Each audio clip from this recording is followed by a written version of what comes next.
Welcome to ESPN College Football Primetime, presented by Geico. Orlando, Florida. This is where Scott Frost feels at home with a 16-game winning streak as UCF's head coach came to an end last week at Kansas State. And for a moment, it looked like Taven Jackson's run as the Knights quarterback was done after hurting his non-throwing shoulder. But he's tough, he's back, and he will need to put up points to keep up with Jalen Daniels. He's chasing the national lead in touchdowns. Now, he's seen a lot of things in 6 years at Kansas, but never this, the bounce house on a Saturday night. With that, hello and welcome to Orlando. I'm Loa Galindo with the SEC's all-time leading passer, Aaron Murray. Lauren Sisler will join us from the madness down on the field.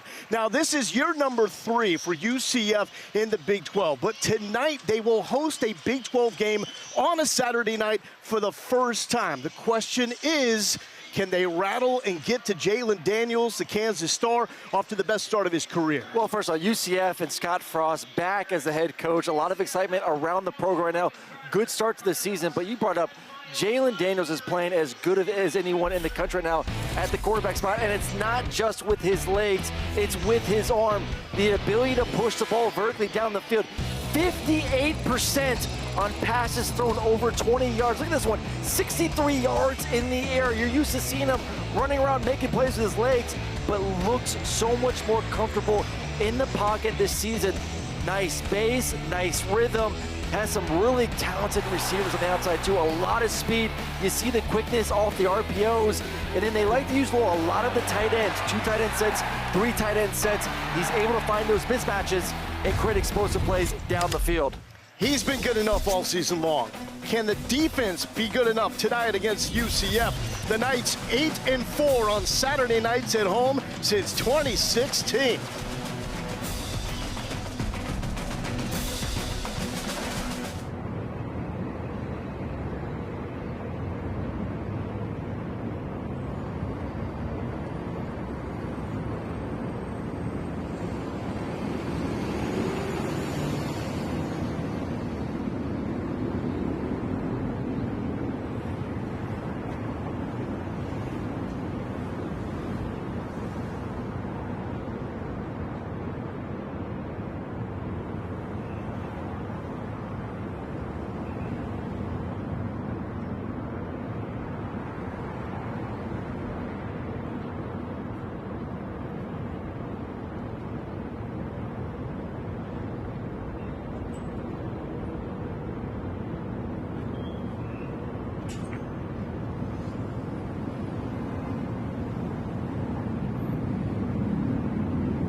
This is the Big 12 on ESPN. We had some rain earlier today here in Orlando, but that has not kept the UCF students in a way, and I believe that's where we will find Lauren Sisler. Lauren, where are you?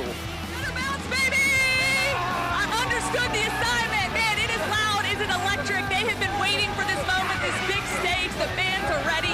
And I'll tell you what, Coach Frost told us this week, look, this is a program that wants to win. These are fans that want to win. They are bought in. You can feel it down here right now. And he said with the talent that we have here in this state, UCF has every reason to dominate this league. Guys, we're having some fun. Bounce House is alive and bouncing again, baby. baby. Let's go, Sisler. That's like trying to run and talk. She's out there bouncing. She has got to be out of breath at this point. Though. UCF won the toss. They will defer. I mentioned the rain. Skies opened up around 3, and it really poured at 5:15, but just a 15% chance of rain for the rest of the night. And ladies and gentlemen, it is time to bounce. And here it is, Emmanuel Henderson from inside his end zone, and will be stopped shy of the 20-yard line. That will bring out the 6th-year captain, Jalen Daniels, 16 passing touchdowns, the most in Kansas history through 5 games, and he's one off the national lead coming into this week, trailing Taylor Sawyer Robertson. He is so much fun. Look at last week's numbers, 455, and then always a threat to run the football. You see the 55 yards there, so really right now defensively, you do not know how to stop this quarterback.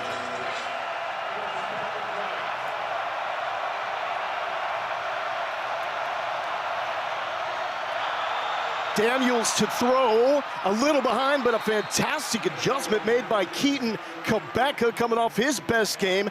3 catches last week against Cincinnati. And this is the area that I've been really impressed with Jalen Daniels. You see the ability to get through his reads, but keep a nice space. It's 1, it's 2, it's 3, then shows off the arm strength. A little inaccurate there, but still finds a way to get the completion. Jalen Daniels has 4 touchdown passes on opening drives. UCF is not allowed a point in the first quarter. Looking one way and through the hands of Emmanuel Henderson. He started off last week's game with a 93-yard touchdown. Yeah, it was a 93-yard touchdown, Lowell, that I don't think he was expecting. It was a go ball on the outside, really just a clear route. And the corner who was playing the third of the field just kind of sat there, and he just said, okay, I'll just keep running. Catches it 93 yards, but he's a speedster. Can you get him one-on-one with some shots down the field? A UCS defense that has not allowed a point in the first quarter. Kansas running roughshod in the first stanza, 63 on the year. See a lot of motion tonight. Daniels hitting the brakes, gobbled up for a loss, and it was Malachi Lawrence, part of a fantastic edge duo. Him and Nigel Lee Kelly are forces. Well, they're going to have to find ways to keep Jalen in the pocket. Part of that is off the play action, bootleg game as well. They're long, they're fast. And we talked to Bo's coaching staff, Florida fast. That is the key word right now. We are Florida fast, and we can believe, or we do believe, we can hang with Jalen.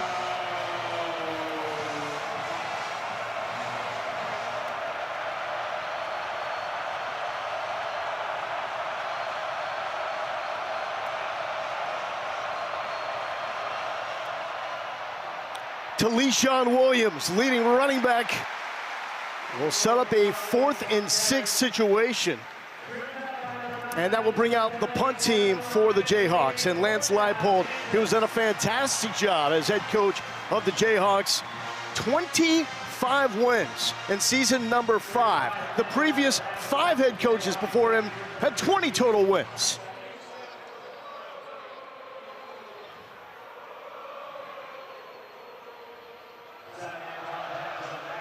Finn Lappin will punt it away. Handles the high snap. And this will spike out of bounds at around the 20-yard line. And that will bring out Taven Jackson. Just good to see him out here for UCF.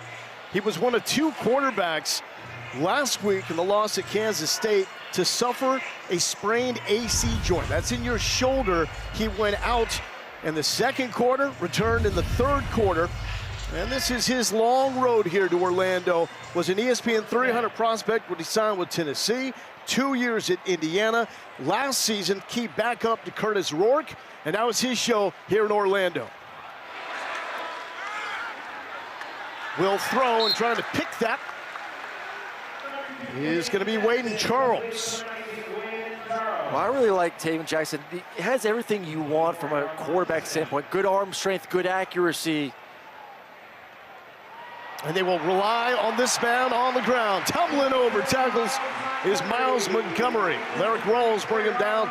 First down, UCF. Oh, he's got a good run game, too, which helps the quarterback with not a ton of experience. They will rely on those guys. You'll see Montgomery and then Nixon. I really like number 5. You'll see him in their home run threat at the running back spot. They have playmakers at every level of this offense. Is Taven Jackson healthy enough to set them up? Jakari Brown is a no-go tonight for the Knights, so it's Taven Jackson and Cam Fancher, available quarterbacks. Climbing in the pocket, pump fake, the adjustment, and sells it over the head of Miles Montgomery. Let's take a look at our Pizza Hut impact players. Well, there's the star receiver on the outside, DJ Black, and he's a 10-200 meter, can absolutely fly. And then Trey Lantham, the linebacker there. We talk about the skill of the running back spots for UCF. Gonna have to manage that run game. Jackson clean, pocket and a strike to speedy Dwayne Thomas Jr. They call him the Manu Ginobili of the UCF offense. Not the biggest dude, but all heart, and the leading receiver for the Knights. Well, the one thing, when the coach staff was talking about how good of a blocker, I was like, I got to look back at the stats, 5'8", 175, but they were raving about how willing he is to get in there with linebackers and safeties and block, and then around the middle of the field, that slot receiver that can run those option routes like you just saw. Thomas to the sideline there, 3rd down and short. Montgomery will try to slip out of a tackle. Fantastic second effort.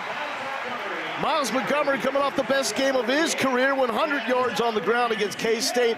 Huge pickup there. Well, they want to get him more involved. Obviously, they feel like they have a 2 running back system here at UCF, but really he's the bell guy. He's the starter.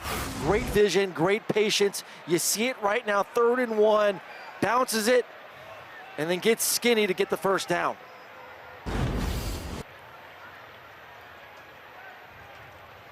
Back to Montgomery, looking for a seam left side, picks up a couple of yards. Now this is a Kansas defense that is really struggling. Allowed 603 yards, and the loss against Cincinnati, the secondary looked absolutely lost in that game, and they're playing without their star linebacker, Bengali Kamara, in the first half, because we saw him ejected in the second half because of a targeting call a week ago.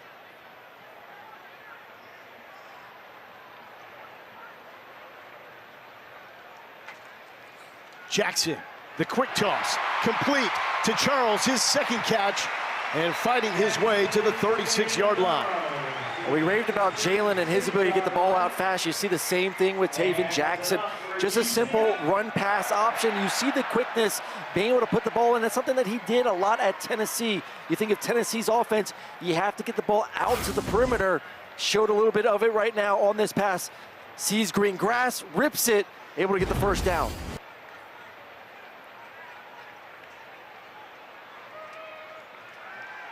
Jackson, great protection, flips it out to Montgomery. Montgomery, the hurdle out of bounds. How about showing off just a little bit, Miles? It's a fun offense. It's a young offense. And we talked to the coach staff yesterday. They're just so giddy. Just offense, defense, but how every game they're going to continue to see guys step up, make plays, and it's a pretty nice hurdle. We talk about Florida athletes. That's what they look like right there. 5th-year senior out of Jacksonville. Started his career at Cincinnati. And there's a sweep action by Chris Domerkant.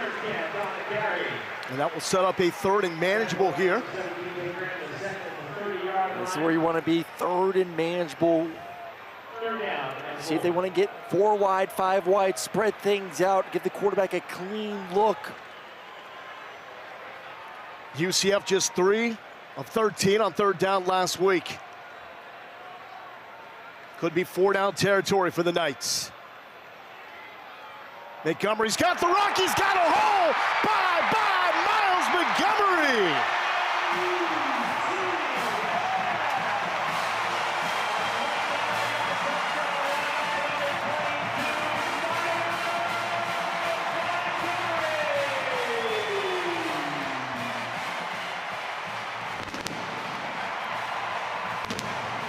Well, it's an offense that wants to run the football, and they committed to it on the first drive of this game.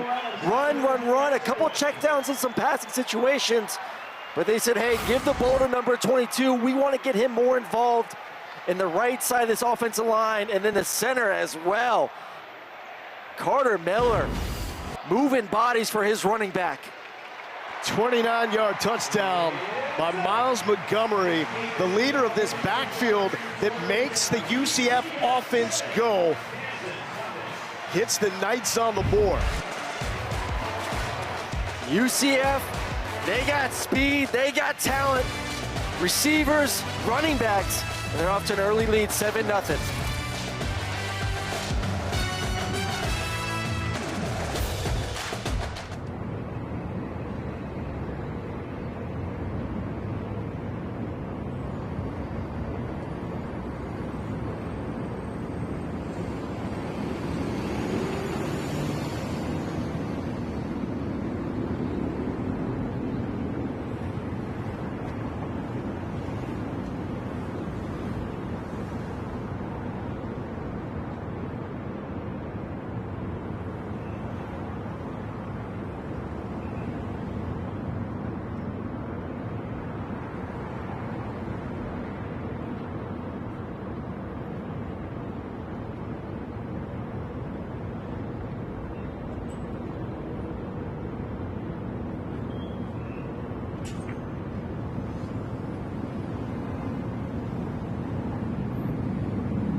First Saturday night Big 12 game inside the bounce house.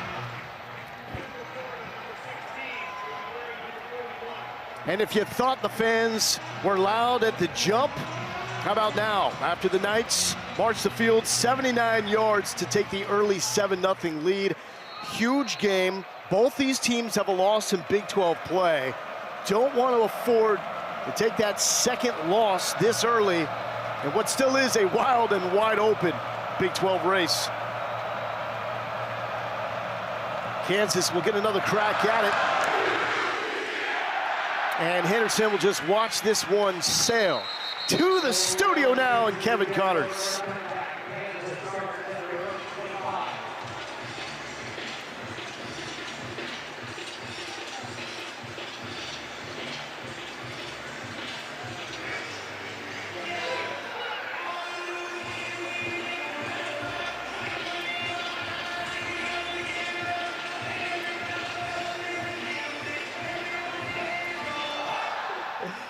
Oh, let's take a look at what we got in the Big 12. BYU, we're seeing Bear Bachmeier grow up before our eyes. Cincinnati, maybe Sorsby's getting into that Heisman hunt as well.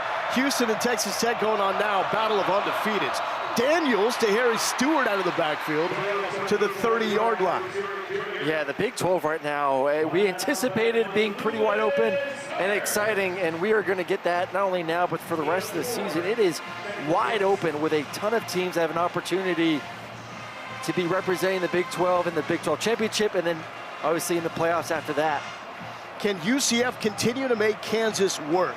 They put up a ton of yards, but they struggle on third down and in the red zone. Carson Bruin in the backfield. All Jalen Daniels following Bruin, has a pulling blocker, and a lot of black jerseys there right at the line to gain. Well, my biggest worry, like, looks like we got a first down there on Jalen's run. My biggest worry with this offense is they are so reliant on Jalen Daniels and every asset. He's got to be creative with his arm. He's got to make plays in the pocket. He's got to run the football on second and long distance like we just saw there. He needs some support around him. Problem is, Daniel Highshaw, who was supposed to be the lead running back, missing his second straight game. So thin in the backfield. Daniels will throw the feathery touch to the dabbing tight end, Bowden Groon. He is starting to blow up. They don't really know what they had with him because he tore his labrum at Rice last season. He's been a pleasant surprise. Oh, they've been loving him so far. Only been in since July. We talked about in the open how much they love utilizing these tight ends, especially vertically down the field. And this is so nice, layered up and over the second level defenders before the safety can make a play. That is as good as it can get from a quarterback standpoint, throwing that football. Little wrinkle. Isaiah Marshall now checks in at quarterback. Saw this a couple of times last week. Fakes the pitch to Daniels. That is some elite acceleration to the 40-yard line. But this is what they need, though. They need creative ways to run the football where it's not number 6, having to run between the tackles, having to get hit. And where's a spot where you can take advantage of UCF? It's on the outside running the football. Last week, horrendous against Kansas State, being able to stop those outside zones. Quarterback Ron haunted them against the Wildcats. Avery Johnson, 75 rushing yards. Daniels, speed option, and he is cut off and cut down by Lewis Carter, the reckless linebacker for the Knights. He is fun to watch. Well, he's just fast, and that's the big thing you see with him. He can go sideline to sideline, 6'2", 225, and can move. Let's look at our Pizza Hut impact players.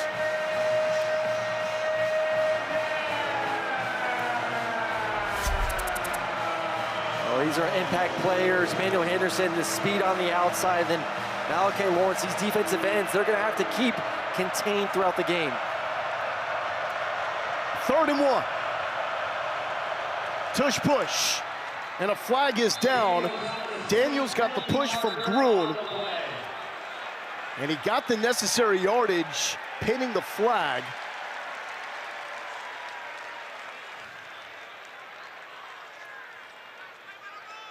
Illegal motion, number 88. Offense is moving forward prior to the snap.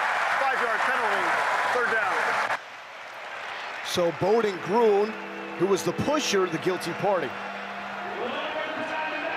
Let's do it again on 3rd down. Oh, this is for a defense for UCF. You have to saying, let's see him move forward right now. Have to get set. You cannot be moving forward at the snap.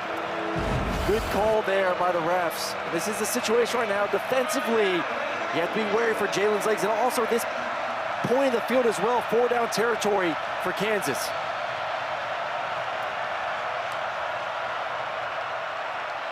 Daniels finds the crossing. Emmanuel Henderson upended by Philip Dunham. That's a hard-hitting safety. Dunham coming up to make the tackle, and as we expected, 4-down territory, get a completion, make this 4th down a spot where you can run the football, quarterback can run it as well, or utilize his legs outside the pocket. Kansas 3 for 3 on 4th downs in the first quarter this year.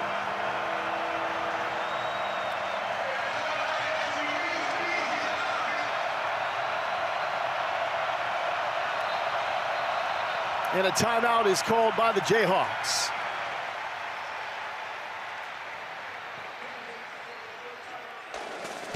thinking about it before a pivotal 4th and 2, trying to chase 7 here in Orlando.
ESPN College Football Primetime is presented by Geico Switch and Save. Get more with Geico. And in part by HIMS, healthcare designed for you and delivered to your door. Building up here at UCF with Scott Frost back in charge. Look at the Rock Tower that will be complete in 2026. More luxury seating, that's the name of the game. 4th down, toughness the name of the game here. UCF gotta find a way to stop, keep the quarterback in the pocket. Do not let him beat you in these situations with his legs.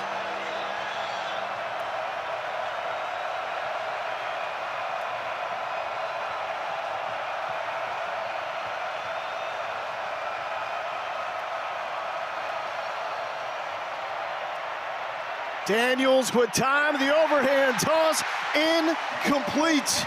He was looking for Levi Wentz, and the Knights hold on 4th down. This is what I was talking about. Make Kansas work for it. Well, they got that what they wanted. They're running a mesh concept versus man-to-man, and enough room to make the completion here for Jalon Daniels, but watch his feet on the throw. Okay, you see the jump? There was no need for that. Keep your feet in the ground, make an accurate pass. This is what Coach said. This is what they're working on this year. Look at it, just awkward ball dies, no juice on it. A rare miss from a quarterback that's played exceptional this season. Both coaching staffs talked about inaccuracy from their quarterbacks, never once mentioned arms. It was all feet. Speaking of feet, the fleet feet of Miles Montgomery, turning the corner, hitting the Jets inside the 40-yard line. 21 yards. You had some help as well. You're going to see there are actually 2 running backs in formation. Look at number 5, Nixon, blocking on the perimeter for his buddy. And keep running the football until they find a way to stop you. 2 runs of at least 20 yards tonight from Montgomery. The first was the touchdown. 2 explosive offenses. Knights get a lot of it done on the ground. David Jackson to the motion man, incomplete. Dormican tries to slip out of a tackle from 2 Kansas defenders. Check in with Lauren. Yeah, guys, Miles Montgomery from Jacksonville played for Cincinnati, part of the 2021 undefeated season, but he was feeling kind of homesick. Felt like Frost in this offense was a great fit for him, a place he could develop into an NFL-type running back, all while playing for a coach that he says relatable, cool guy, and is more than just football. Scott Frost knows that will be a selling point going forward here with the transfer portal. A lot of great players in the state of Florida looking to come back home. Montgomery, glad to have him home. 1 yard shy of the first down marker. I think it's going to be the big thing for Scott Frost is rebuilding this roster in the way that he wants. 70 new faces is a lot of new faces to build and understand your culture and what you're trying to accomplish. David Jackson, the quick flip, and complete to Dylan Wade. And Austin Alexander, a future star at corner for Kansas, comes up to make the stop. That's a big-time tackle right there. You have a tight end body in your face. Go low, take him down. And right now, UCF themselves going to go for it on 4th down. So we go back and look at the excellent tackle right there. Kansas with 2 losses on the season. Missouri and Cincinnati in those losses. Opponents 7 of 8 on 4th down. Montgomery, the tailback, we got flags. We saw a flinch, I believe, from the center, 52, Carter Miller.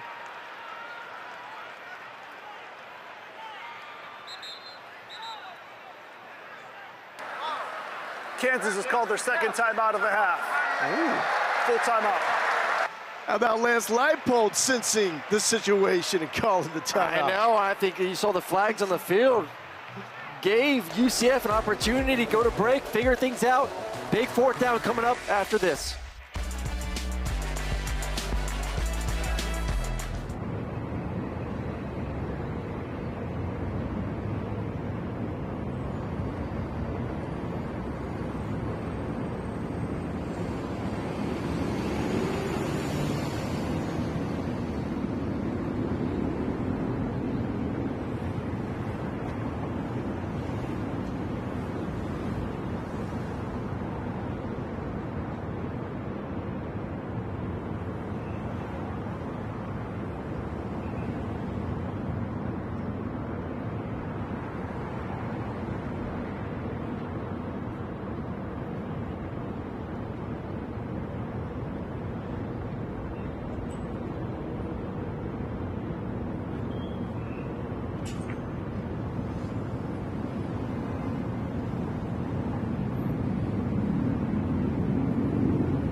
Scott Frost, his most consequential home game since returning to UCF. Lance Leipold, this is an enormous one with a 6-year senior at quarterback. Cannot afford a third loss this early. Here is the 4th down. UCF will go out of the timeout by Kansas.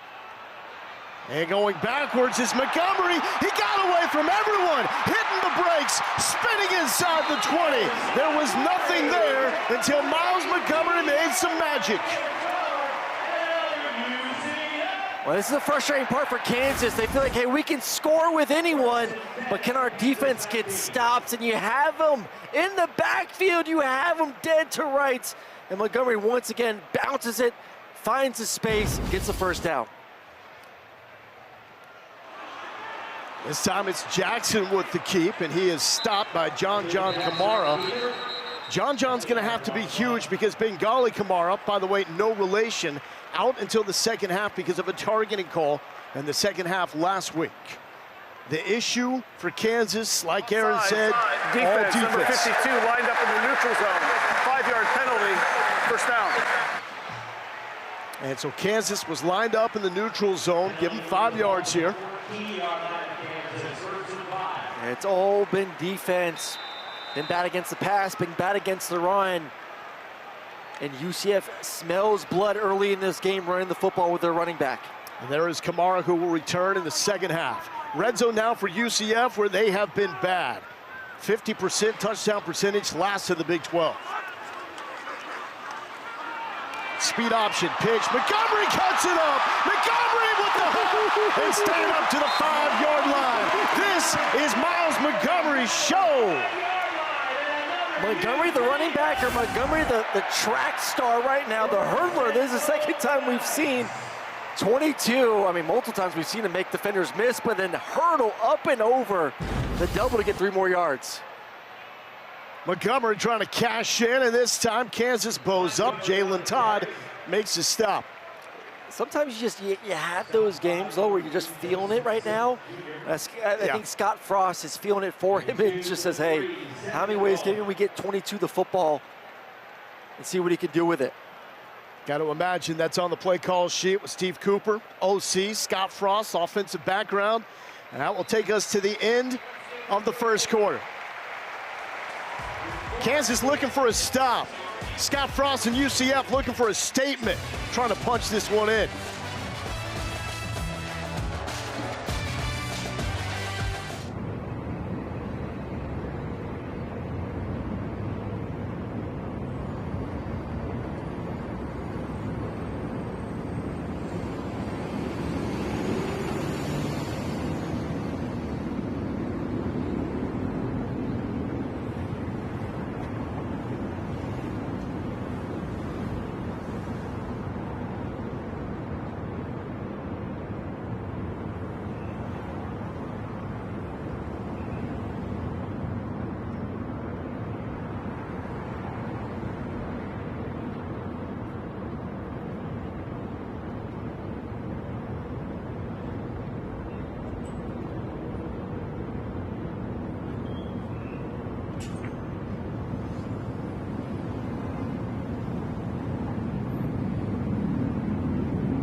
stalled first drive there and then a turnover on downs. What adjustments does your offense need to make to put some points on the board? Yeah, we got to settle down a little bit. We convert on the third down. We got a legal shift in motion. You know, right now we're not setting edges or tackling very well defensively. Jalen's got to set down a little bit. We got to first play of the game. We got to get our head turned around a little bit more, things like that. So we'll get there. We got a lot of game to play yet. Thanks, Coach. Thank you. Miles Montgomery with the second touchdown run of the night, and it's 13-0 UCF. Should we expect anything different here to start the second quarter than giving number 22 his 11th touch of the ball game? Has been dominant and was dominant in the first quarter behind this offensive line, moving big bodies, and able to get another score to start the second quarter. And what did the UCF coaching staff tell us coming into this game? We must get Miles Montgomery the football. Aaron mentioned 11 touches. That's in 18 plays for the Knights. They had the huge fourth down stop. Got a fourth down conversion on this drive when it looked like Miles Montgomery was going nowhere. He's sensational tonight. Yeah, he is special, and that guy right there, Scott Frost, knows when he's got a guy that's got a heater right now and continue to feed him. And let's look at the package for Montgomery throughout the ball game right now. Has been terrific, is number 22. Not only on the ground, but he's been a primary receiver out of the backfield, hurdling defenders left and right. You see that 10 rushes, 99 yards, but the offensive line as well, Lowell, opening up gaps for him. He has been fun to watch. Physical, has good speed, not elite speed, but enough. But right there, this is what I talk about. Fourth down, you're stopped in the backfield. The will to keep on turning those legs to be able to get the first down. And right now, 22 is going to continue to get more and more carries this ball game the way he's playing. And for a quarterback at Taven Jackson that is playing coming off a sprained non-throwing shoulder, you don't want him taking hits. Feed the running back, take pressure off. At the end of the day, it's still football. If you can run the football, run the football. Win at the line of scrimmage, and I think Scott Frost and his offensive staff found the recipe so far early on in this game. And for Kansas, they're going to have to adjust. They're going to have to put more defenders in the box to slow him down. And how about this for Kansas? They will come out for their third drive. UCF still flexing with first quarter dominance.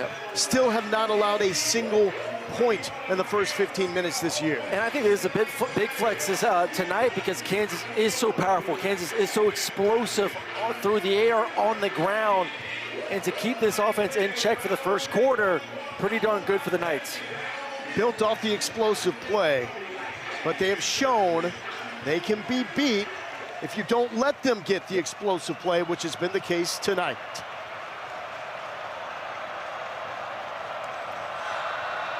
Daniel swings it out, and he finds Emmanuel Henderson.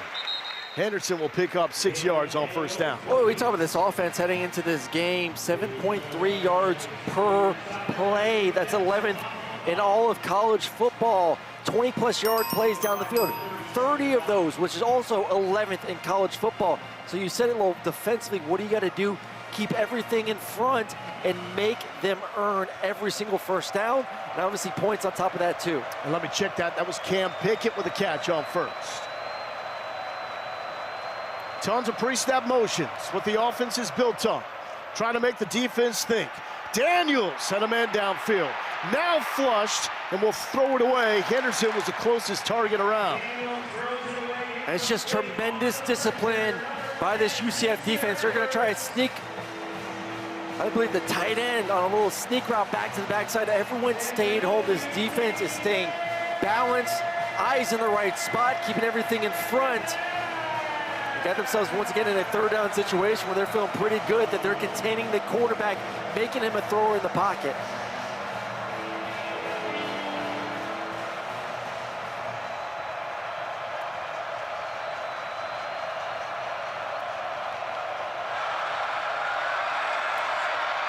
Daniels, the flamethrower, slipping through is Groon. Groon rumbling to the 25-yard line. Bowden Groon has been one of the biggest surprises in the Big 12 this season. 46-yard pickup. Beautiful route. He's going to run what we call a corner stop. He's going to run the corner route. They match him up backside. He's the lone receiver. sits nicely in the zone, and then the big guy get low to break some tackles. Harry Stewart, redshirt freshman out of Frisco, Texas, gains 1 on first down. But Bowden Gruen is such a great story. Comes over from Rice, had that shoulder injury last season. Kansas didn't really know how good he could be. But coming off a career game, 5 catches, 84 yards against Cincinnati, a touchdown catch where he threw up one of the most beautiful dabs you will ever see in your life. It was beautiful. He is a weapon.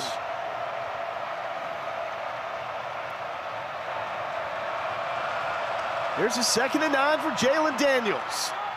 Looked off the receiver out of the backfield and completes that to Carson Broome.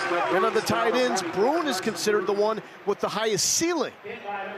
Well, I love what they do with the tight ends because they can dictate a lot personnel-wise to a defense. They'll get in 12 personnel, so 1 back, 2 tight ends. They'll get in 13 personnel. So right now in these situations on 3rd down, you can run it and you can pass it because those guys are so athletic. Right here, let's see if you can find a run game if you're Kansas.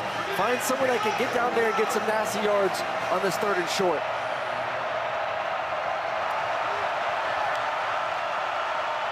Daniels thrown to the motion man, and he's rocked. DJ Bell with the enormous hit on Emmanuel Henderson. 4th down. I mean, it's an accurate throw where you want to do it, and just a better tackle. Coming up is number 5 to lay the boom, DJ Bell. And this is the problem with this offense. For once again, you can't just hand the ball off like UCF does to be able to get a 3rd and short. We'll see if they do it now in the 4th and short.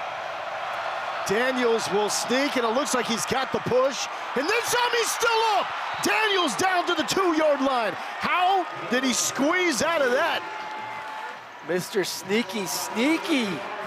You got the tush push, and it just kept on scooting along.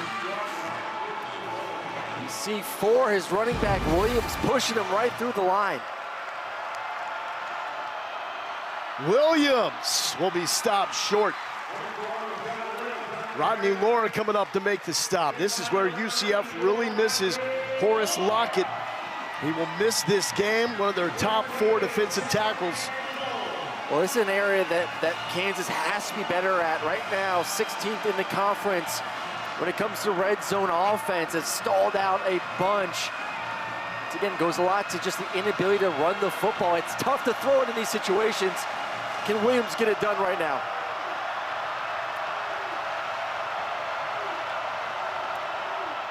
Williams does. The surge into the end zone, and the Jayhawks find pay dirt. And for the moment, the bounce house is still and a little bit more silent. That's the help that Jalen needs. I need to see more of that from this offense. Find ways to get downhill, move some bodies. Behind 2 tight ends, bringing in 2, we're talking about 12 personnel, bringing in Broome and Gruen. 44 and 88. Get up there to the 2nd level to create some space for Williams to get in the end zone. Sean Williams was the leading rusher for the Iowa Hawkeyes 2 years ago. They need him to do more with no Daniel Highshaw, and he delivers his 3rd rushing touchdown of the season. That is a career high for the 5th-year senior from the south side of Chicago. We got a ball game here in Orlando.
first Saturday night Big 12 home game for UCF. The crowd has been awesome. We had rain showers earlier in the day, so a little bit of a soggy playing surface. Some late arrivals in the crowds, except if you are for the student section. They have been here early. They were bouncing around with Lauren Sisler before the kick, and Scott Frost and UCF, a 14-7 lead. Kansas just got on the board.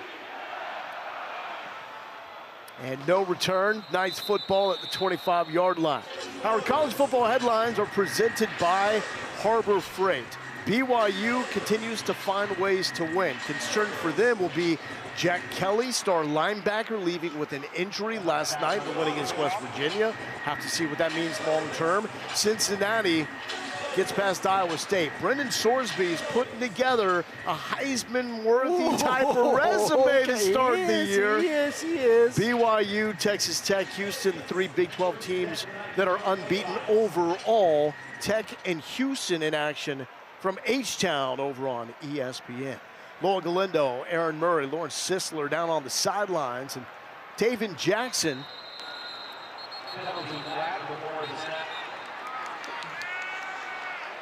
And that's going to be a UCF timeout for Taven Jackson and company.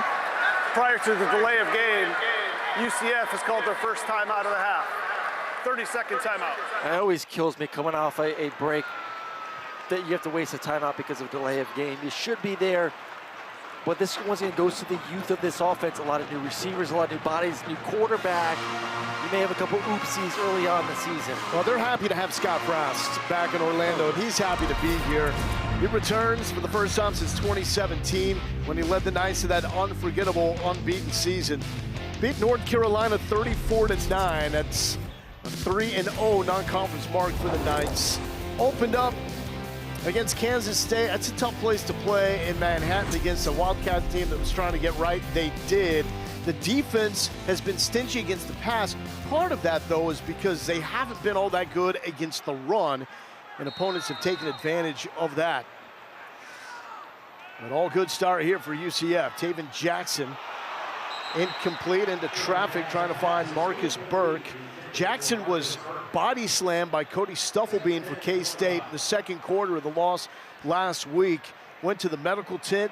UCF feared it was a broken collarbone. He was going to miss a lot of time.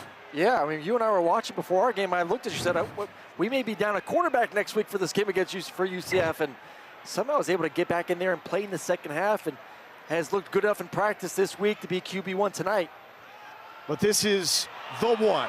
Miles Montgomery, flag is down. Montgomery forced out north of the 40-yard line. Lyric Rawls forced him out. Let's see what the hanky's all about.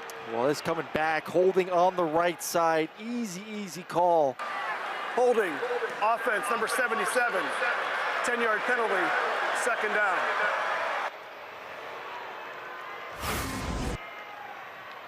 '77 going to be on the top of your screen. The right guard, and and a good sell job too by Kansas. You know, little European soccer. Just throw your hands up. Oh, he's got me. Well, we mentioned the injuries with Taven Jackson. Jakari Brown came in for him. He suffered an AC joint sprain. And with all that, UCF still had an opportunity to win, except an early fourth quarter red zone field goal was ultimately the deciding factor. They punched that one in, had plenty of time to come back. Here's Jackson.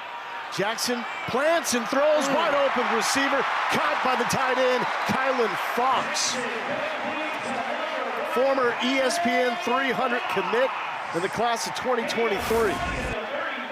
Are we talking about, man, this kid can throw it, Jackson. He layer the football up and over defenders. That thing was spinning too. Second long situation, erased it with a beautiful pass over the flat defender for a first. All with him, they talked about yesterday when we talked with the coaches, it's about confidence.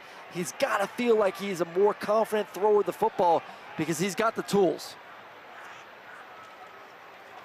Jaden Nixon with a carry. Nixon showing the wheels. A 10-4, 100 guy down inside the 25-yard line.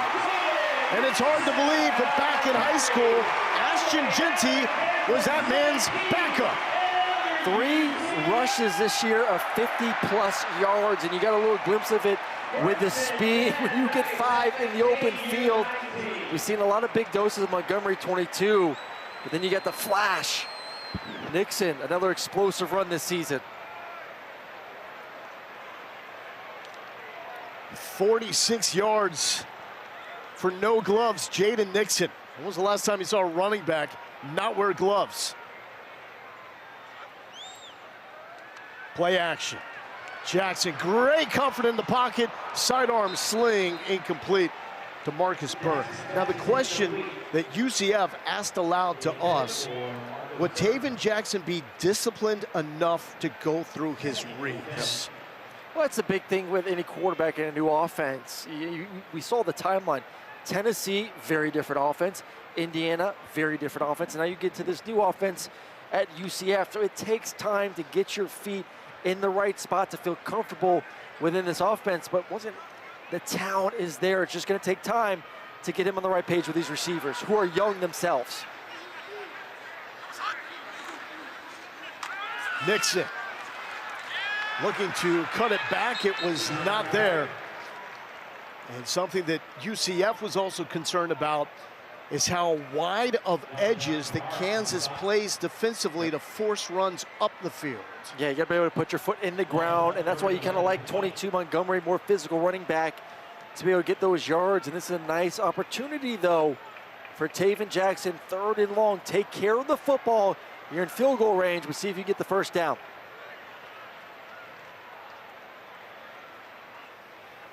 Montgomery back in at running back. Takes a step forward. And Jackson, that's just too high, selling off the fingertips of Wade and Charles. 6'2", 195 freshman from Boynton Beach. And you saw that a week ago when Taven was not throwing the ball well. The ball was sailing. That's an easy throw. That's a timing route. That's a 3 no-hits, throw it to the outside shoulder, give my receiver an opportunity to make one guy miss, and it's a first down, and the ball goes over his head. You have to be able to hit those easy ones. This is Noe Ruelas last week at a career-high 53-yarder. This one usually gimme territory for him, 38 yards out.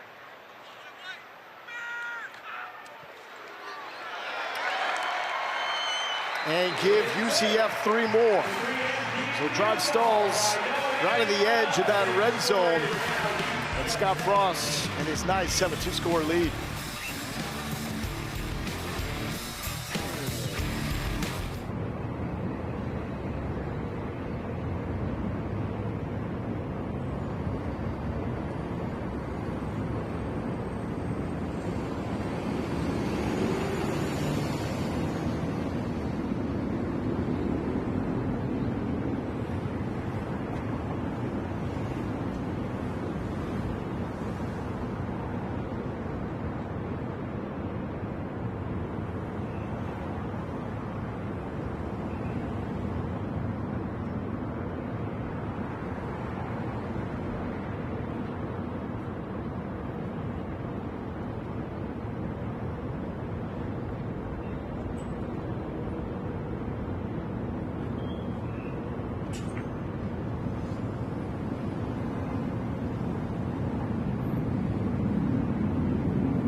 We recently lost a great man. UCF offensive line coach and former Appalachian State head coach Sean Clark passed unexpectedly on September 21st after a stint in the hospital.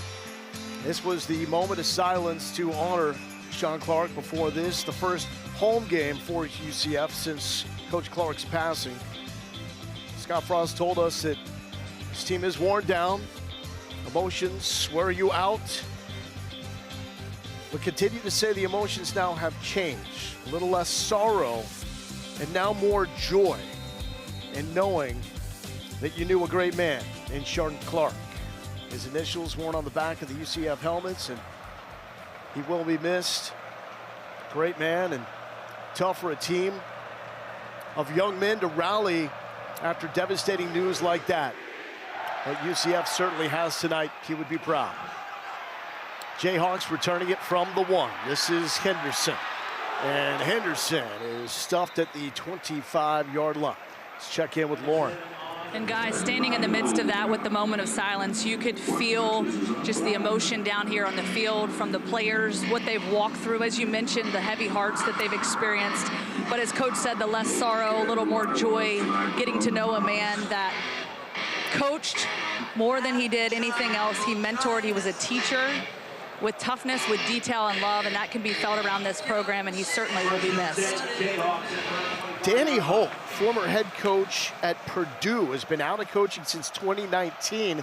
He has been added to the staff to help out the UCF offensive line. Kansas trying to help themselves out with another touchdown drive, and tough run there by Harry Stewart. Jaden McDonald makes a stop. I still think they got to find a way to get to the perimeter of this defense, see if you can get to the edges. Kansas State last week, 195 yards of their rushing yards came on the outside. That's 8.1 yards per carry when they ran outside the tackle for against UCF right now. Can you find a way to use some speed and get to the perimeter in the run game? Under 40 rushing yards for the Jayhawks. Stopping the run has been the issue for this UCF defense. It's dominant against the pass. Daniels looked right, comes back left. A low throw, but it's complete to Stewart. And Stewart leaps to the first down marker. Move the chains for the Jayhawks. And we have an injured UCF Knight. That is Jaden McDonald, linebacker, slow to get up. UCF defense is dealing with injuries. Horace Lockett, one of their top defensive tackles, out for this game. Safety Jaden Williams out with a thumb injury, missing his second straight. McDonald currently down and getting checked out.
Monday Night Football celebrates Hispanic Heritage Month with a matchup between the Chiefs and the Jaguars. Game time is 8 Eastern on ABC, ESPN, ESPN Deportes, and the all-new ESPN app with Peyton and Eli again on ESPN2. Pivotal game for both Kansas and UCF of the Big 12. Neither can afford to drop their second conference contest this early in the season. Jalen Daniels led a touchdown drive last time out. Play action, rips it downfield, complete to Emmanuel Henderson, and that was the big play they were looking for. Before that, the longest reception by a receiver was 15 yards by Keaton Quebeca. And just used speed on the deep cross. I love the fact that he stepped on the DB's toes, broke it friendly for the quarterback, and finally a nice explosive play in the pass game. Daniels, feathery touch, and it was Carson Brune trying to adjust, incomplete. And you see Jalen upset with his tight end there. Just run. The big body tight end starts running and looking back at the quarterback and slows down. And this is the big stat we used earlier. 20-plus yards down the field, 58% completion. That is beautiful. Beautiful. There's one thing about just taking shots to take shots. It's another thing to complete them at that high of a level. 10-14 start for Daniels. Williams with the carry. Breaks through one tackle and a first down pickup by the first-year Jayhawk.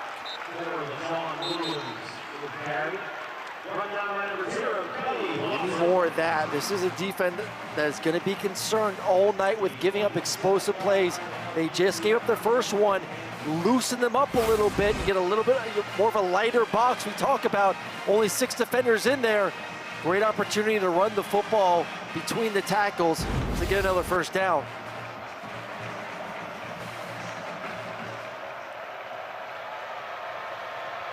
Late substitution, Levi Wentz coming on. They will hold the snap to see if the Knights want to make a defensive adjustment, and they do.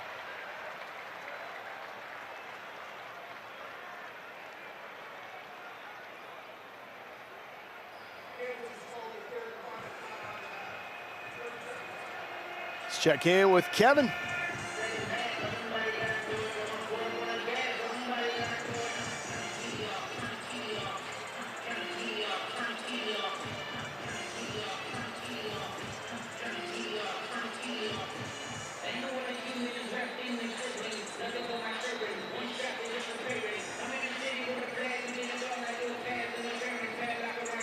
Kevin, thank you so much. Miami, is that your number one team? That is my number one team. They can win in the trenches, which is the biggest thing. I love their offensive line.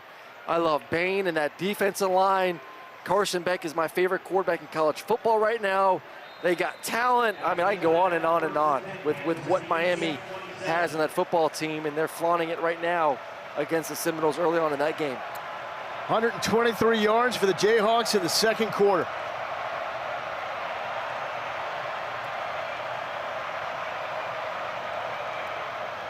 Daniels will give to Williams, and Williams denied.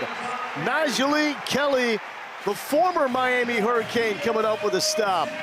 Well, the entire defensive line right there displaced the offensive line, pushing them back in the backfield. There is nowhere for the running back to go, but Kelly at the top of the screen, number 9, just slips through. Once again, the entire D-line getting a nice get off there.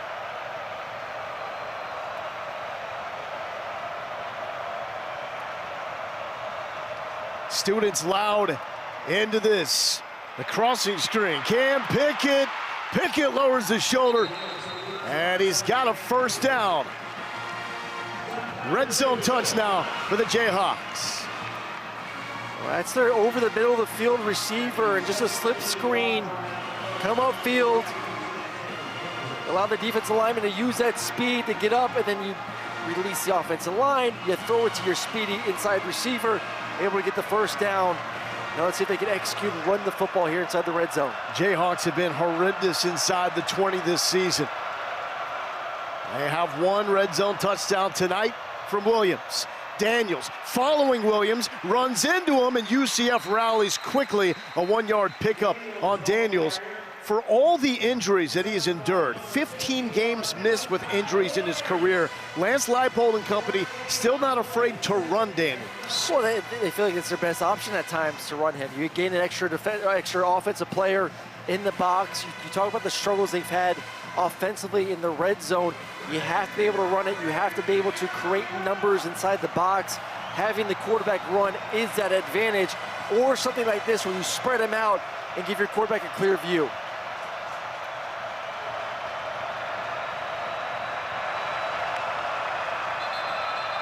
Whistle before the snap, flag down. False start.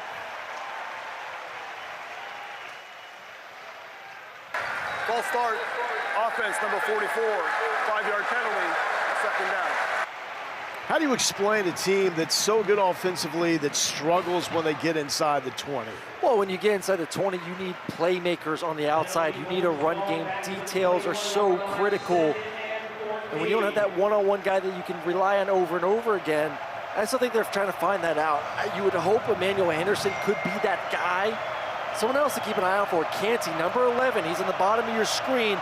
He's been injured, but they love what number 11 can do. Instead, going to the ground, dancing until he can find the seam, is Williams powering his way down. And it's very close to the sticks. Looks like the spot about a yard shy. That's why they scored a bunch of points. Like, oh, they're scoring so much, they must have success in the red zone. Like, they're creating explosive plays that are turning into touchdowns. So they haven't had as much time to work inside the 20-yard line. I said, details are so critical here inside the red zone. Everything is condensed. The defense is right there. Those safeties can be involved easily in both the run game and the pass game. At 57% rate, 13th in the Big 12. Direct snap and a first down pickup for the Jayhawks. We've had two really nice drives for Kansas. Being able to move the football down, one explosive pass, but other than that, it's just running the football, quick passes, getting out of the quarterback's hands, and getting first downs as we get now to the 2-minute timeout. It was a 14-0 lead for UCF. Kansas came back with a touchdown in their last drive, trying to find another one here under 2 minutes in the first.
Coming up on the Twisted Tea halftime report, a shocker at the Rose Bowl. UCLA gets win number 1. Big issues for James Franklin and the Sunshine State showdown. Former UCF head coach Gus Malzahn having some issues drawing up some winning plays for the Florida State offense against Miami. 1st and goal for Kansas. And it's Williams to the end zone, his 2nd touchdown of the night.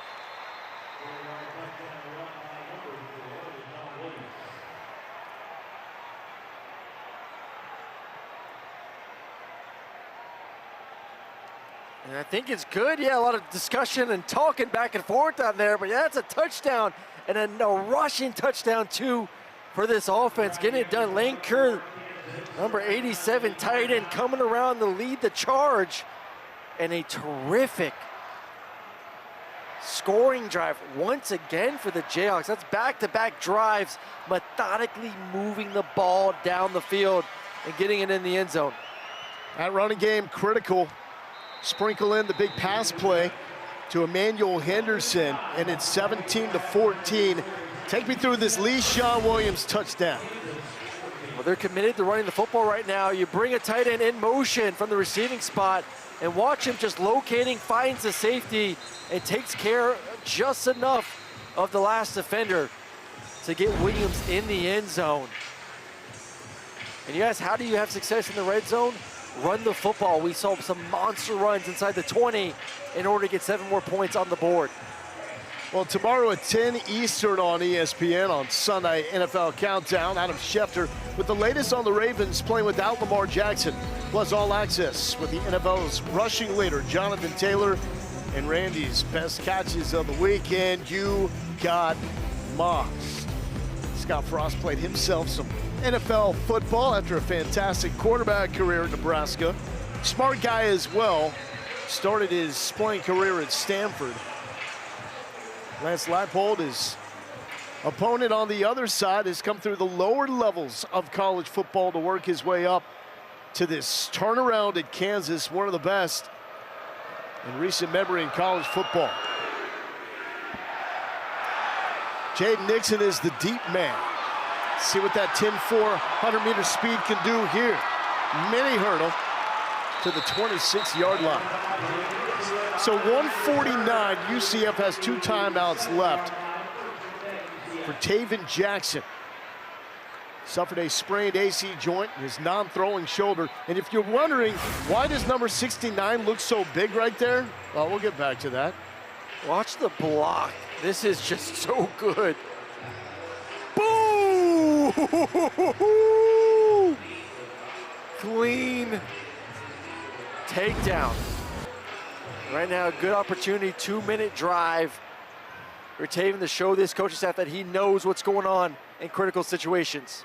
Taven Jackson to work. There's Dwayne Thomas, speedy, bottled up. So we mentioned how tall number 69 is. Let's get a look at him. That's Paul Rubelt, 6'10" on the roster. Coaches say he's actually 6'11". It's a monster at left tackle. And there's Thomas. Turning the corner, first down, UCF. Well, it's tough for quarterbacks to see over first off. That's a big guy over there protected. Continues to work on his footwork, though, to get more athletic, but he's got, obviously, incredible range. Right now, 17-14, 126, 2 timeouts. Obviously, the clock stops on first downs. Plenty of time for UCF to move the football down the field.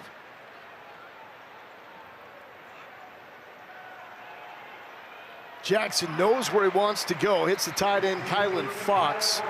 And Fox has his 2nd catch of the night. Well, it's just very mature play for number 2 at the quarterback spot, understanding the situation right now. We just said plenty of time. You can take those checkdowns.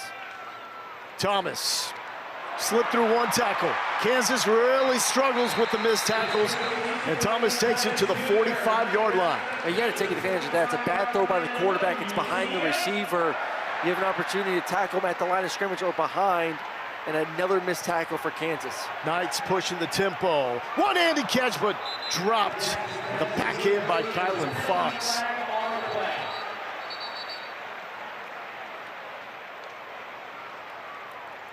Yeah, Kansas, the tackling has let them down. It was that play we just saw to Thomas, but before that, the critical fourth down conversion by Miles Montgomery when he was bottled up in the backfield and ended up turning it up for a first down. And we had a penalty here on the Kansas defense.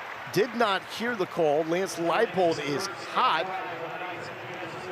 And that makes it a 1st and 5 here with 56 seconds left.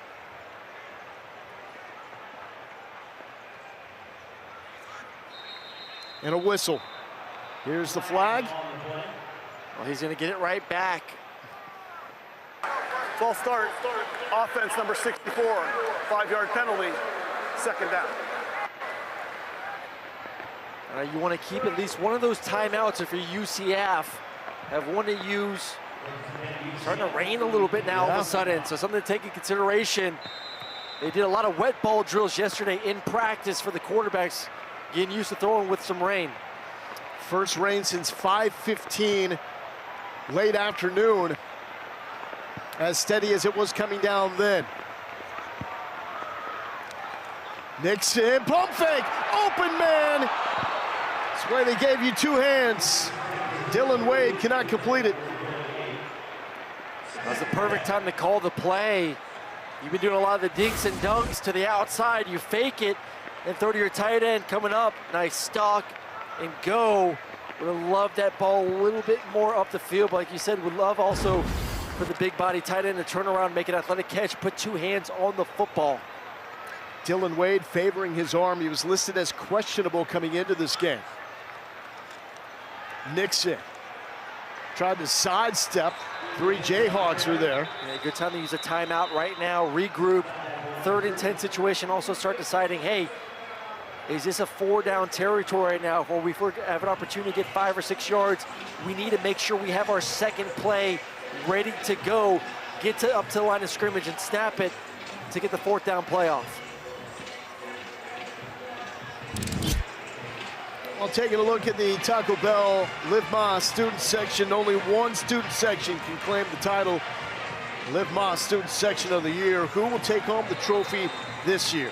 These boys and girls were here very early, despite the rain, and making noise inside the bounce house of what is the first Big 12 home Saturday night game for UCF.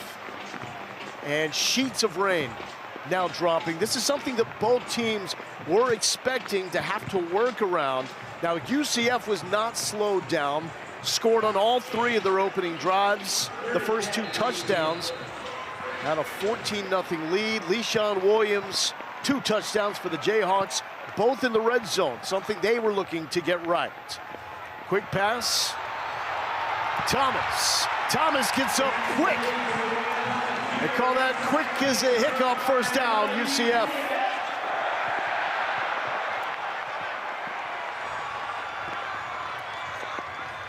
.40 seconds left. Nixon bouncing it outside, lowering that left shoulder, and met violently by Devin Dye, but it's another first down for the Knights. What's interesting from this coaching staff right now, it is coming down, it is wet. You're not changing the ball out either because you're going up tempo. That ball's soaking wet. Nixon, nothing, spin move. Justice Finkley, transfer from Texas, makes a stop and a timeout.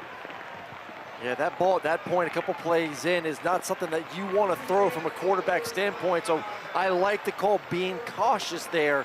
But now the question is 23 seconds, no timeout. It's raining.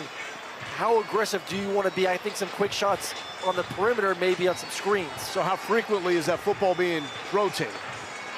Not in a 2-minute drive, not at all, really. Because the refs are taught, get the football, get it set. Only really on incompletions or balls out of bounds with a clock stop where you change it. But they need to get the ball down. So that's a problem trying to throw the football then if it's been on the field for 2 or 3 plays. The ball boy is really the MVP here. I mean, the OC for UCF, Steve Cooper, even told us, we feel like we're going to be okay if it rains, if we can do a good job keeping the footballs dry. Well, I think interesting, I would not be surprised if maybe you have another screen right here, something on the perimeter, quick, easy throw, see if you can bust it, but if not, you gotta be ready to get to the line of scrimmage and then spike it from the quarterback's standpoint. If you're Jackson here, what are you doing before the snap if you're gonna throw with this wet ball? Just trust it and throw it. Like I said, it needs to be quick though, unless you trust him throwing the football down the field. David Jackson will throw, bounces back, in traffic, nearly had it. That's what I did not And want. dropped it. And Devin Dye is holding his left thigh and will limp off the field. And that's the one thing I was worried about when the ball is wet from a quarterback standpoint. You're a little bit hesitant to throw it. You're late. The ball doesn't have the same kind of juice on it.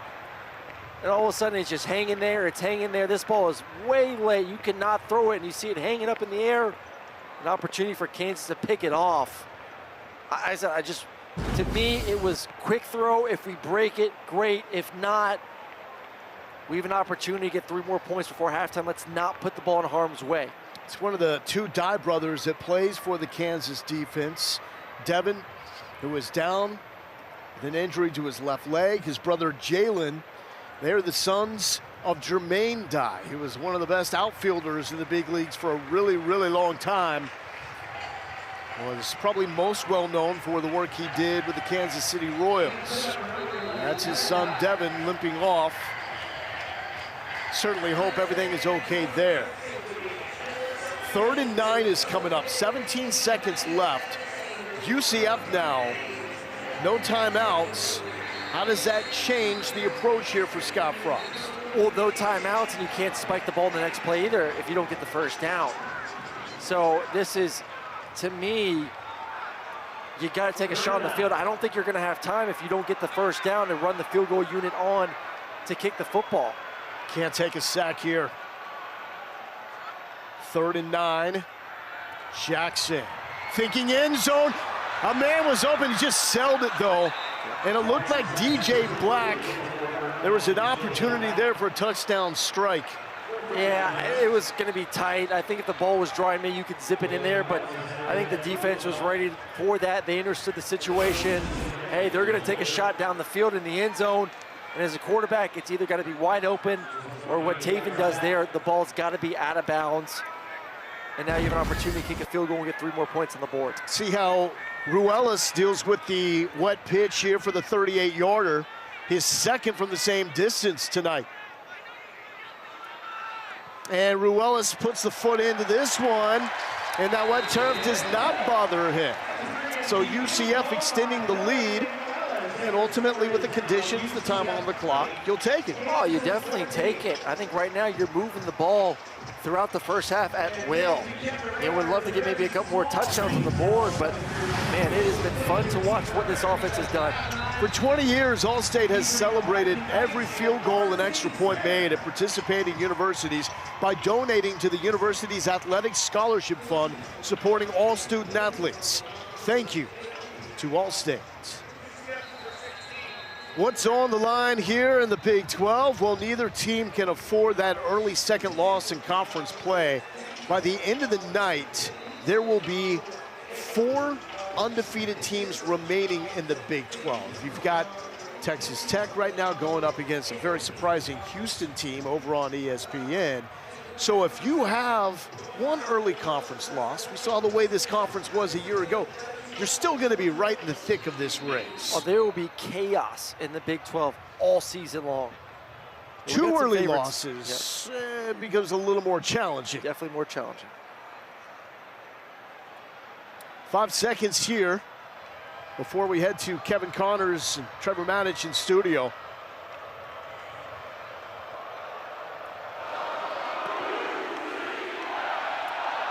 And no return available here for Kansas. So they will have an opportunity to take a snap before the break. Tomorrow at 3 Eastern, noon Pacific on ABC and the all-new ESPN app. It's game 2 of the WNBA Finals with the Mercury looking to tie up the series against the Aces. Coverage tips off at 2 with WNBA Countdown. So Jalen Daniels will line up, take a knee. And it's going to be UCF with a 2014 lead over Kansas going to the break. The Knights 19-2 when leading at the half under Scott Frost. Let's take it to the studio. Kevin Connors, Trevor Maddich with the Twisted Tea halftime report.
by Geico. 2 running backs going off. Miles Montgomery, he's got himself 2 rushing touchdowns. And for the first time in his 5-year career, Le'Shawn Williams does as well. 2014 UCF with the lead over Kansas. Welcome back to Orlando. Lo Galindo here with Aaron Murray. This is ESPN College Football Primetime presented by Geico. 2 teams fighting to avoid an early second loss in Big 12 play. A conference that's wide open.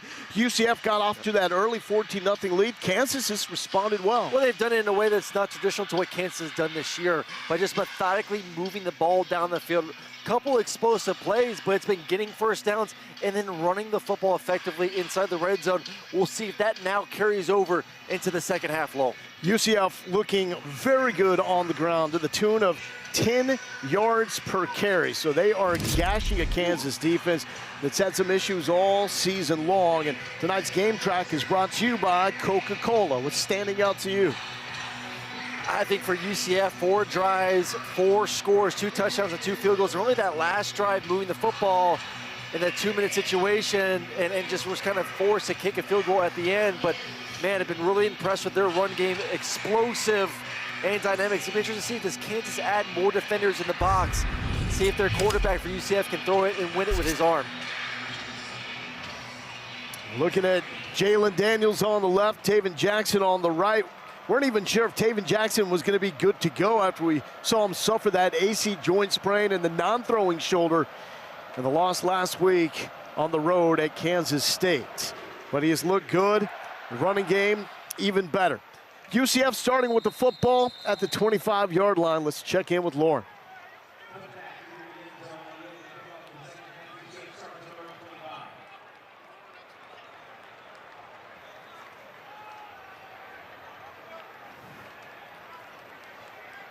So we'll check in with Lauren in just a bit, but Taven Jackson, how would you gauge the level he is playing at with a lot on the line here tonight? He's made some good throws, been a little bit inaccurate. We saw a high throw on a 3rd down. A couple of the ones in the 2-minute drive were behind the receiver. Just want to see him settle down a little bit, put the ball in spots where his receivers can catch it and get those yards after the catch. UCF has scored on every possession so far tonight, and Bengali Kamara, welcome back. The leading linebacker, a wild man on this Kansas defense, missed the first half because of a targeting call late against Cincinnati. He's going to be a key component to this defense. Well, you know, going into the locker room and throughout the locker room during that halftime, it was like, guys, we got to stop the run, we got to stop the run. And he's just been sitting there on the sideline wanting to get out there and contribute to this defense to help slow down this attack for UCF. So good to see number 1 back at that linebacking spot. He is a wild man for this Kansas defense that needs all the help it can get. Jackson to throw, nearly broken up, tight window, but complete to Max Drag. We've seen back-to-back plays now where this defense gets into what I call a bare front, essentially creating a bunch of one-on-ones up front, and it's really good against stopping the run. It allows those linebackers to run free to make tackles, so we're seeing them already make an adjustment on 1st and 2nd down. Drag with the first catch of the season. 3rd and 4 here. What do you got, Knights? Miles Montgomery, the tailback, had 99 yards rushing in the first half. Taven Jackson is going to throw it backwards to Montgomery, and Montgomery is going to be dropped for a loss, about a half-yard behind the line of scrimmage. DJ Graham, the second, was there. That's an interesting way to check the ball down. It was probably two yards behind the quarterback, and a job well done for Kansas. We just talked about making the adjustment to stop the run on 1st and 2nd down, and then dropping 8 in the coverage and no one open down the field, and then making the tackle, something they did not do in the first half, rallying up and not letting the running back get the 1st down. First punt for UCF tonight. Anthony Veneri will let this one go. Has the 2 best punting averages in Buffalo history. Did not play at Ohio State a season ago. Here's Tate Nagy, and Nagy is dropped. And that's Dwayne Thomas. Not just a receiver. Actually, Antoine Jackson there on special teams.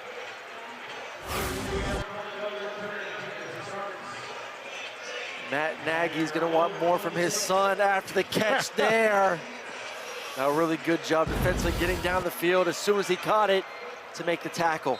His pop's former head coach of the Bears and OC with the Chiefs. Still proud of his son, though. Jalen Daniels, his opening drive. The quick pitch to Cam Pickett. Pickett is going to get a block from his big tight end. Bowden Gruen has been fantastic in the first half. I love these tight ends for Kansas. They're multiple. They can do a little bit of everything. They can get on the perimeter and block.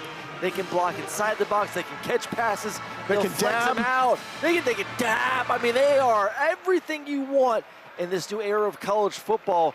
When it comes to creating matchups, you need tight end bodies like what the Jayhawks have. And with all the pre-snap motion, the different looks that Kansas gives you, having multiple tight ends, vital to making this go. Second and short, that's Carson Bruin in motion. Daniels pressured, back foot, heave!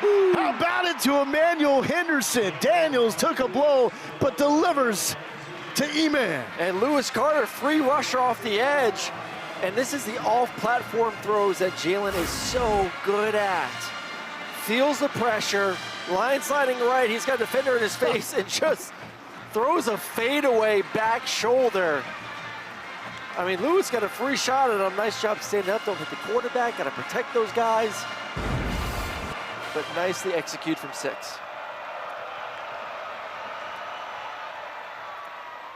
Le'Shawn Williams surging forward for 3 yards. Here's Lauren Sisler. Lauren.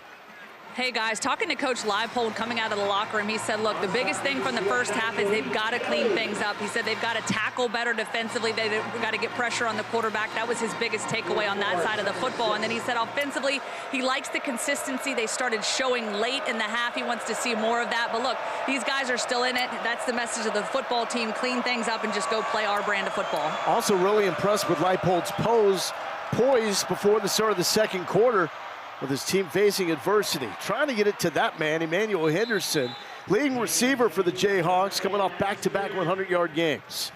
I'm loving what this offense does pre-snap. It was so interesting talking with Matt Lubbock before the game this week, and just all the motions and shifts. And they understand that a place like Kansas, maybe you're not going to get the best at every position, but how can we make defenses talk, communicate? When a defense is talking, communicating, major advantage to the offense. We must win the pre-snap. In the past few drives, they have been winning the pre-snap against UCF's defense. Can they win a 3rd and 1?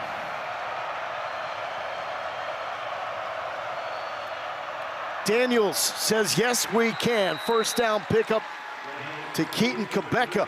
Second catch of the night. Oh, just too much cushion. It's 3rd and short. If I'm in a 3rd and short, to me as a quarterback, is screaming man-to-man coverage, press coverage. I'm not going to give up easy access throws. You cannot, against a quarterback and as good as Jalen's playing this year, give him a free access hitch into the boundary. He's going to take it every time for a first down. Entered with 16 pass touchdowns, one off the national lead coming into the week, trailing Baylor's Sawyer Robertson. None tonight, just 2 rushing touchdowns by Williams. Daniels thinking about number 1 here. To the tight end, what a catch by Carson Bruin. The redshirt freshman with a big-time upside. And he's more the blocker, but you said this in the first half, the highest ceiling of all of them. And he's going to sneak. He's going to be on the right side of the screen. We're going to circle him right now. And we love these little sneak routes. Play action, roll to the right. He's going to pretend like he's blocking and then turn it up down the field. Love his ability to turn the body and make the catch. Daniels in rhythm, completing 10 of the last 11. Here's Williams, running into his tight end, still muscling forward to the 10-yard line. Lewis Carter had the hit.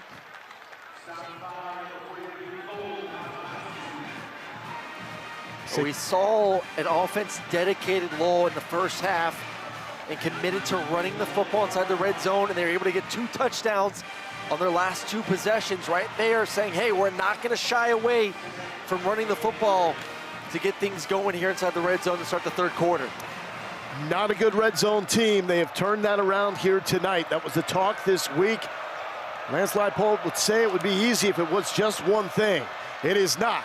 Pickett, flipped up and down at the 10-yard line. He was upended by Sincere Edwards. Braden Marshall, 4 on the outside. Gets right around all the offensive players. Goes low, clean tackle. And 3rd and short right now. Give Jalen an opportunity. In my opinion, hand the ball off. He can run it himself. Or something quick to the perimeter.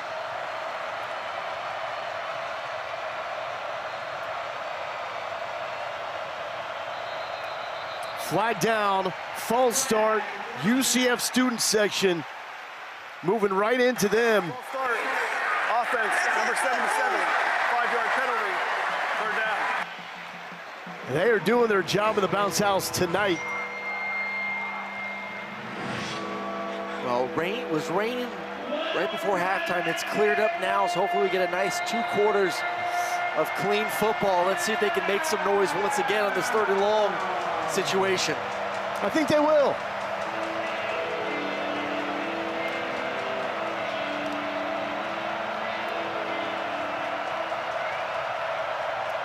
Actually moving Emmanuel Henderson, number 1, as a number 3 receiver in the slot. Daniels flushed. Throwing on the run.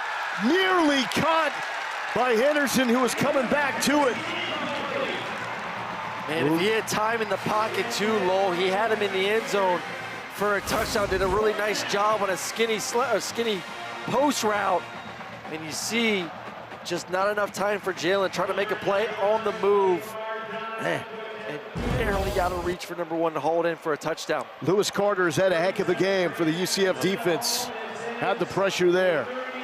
33-yard attempt here for Leif Marjan.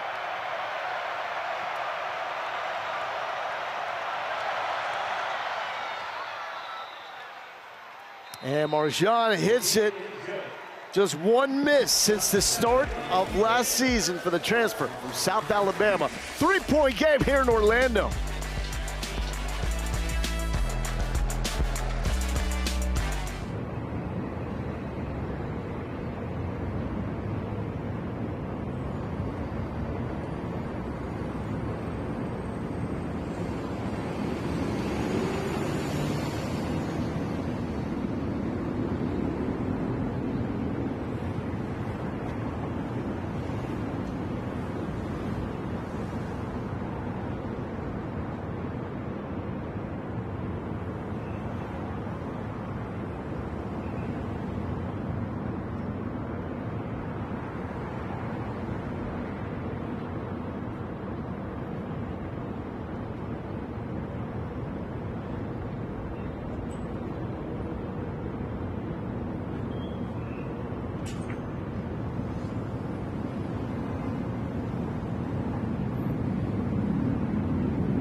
Welcome back to ESPN College Football Primetime, presented by Geico. 1 month from today, the first college football playoff rankings will come out. Kansas and UCF not talked about too much in the preseason in terms of getting into that top 25, but Kansas feeling confident knowing that they've got a 6-year senior, Jalen Daniels, engineering their offense and just led a field goal drive. 2017 UCF with the lead. Let's check in with Kevin.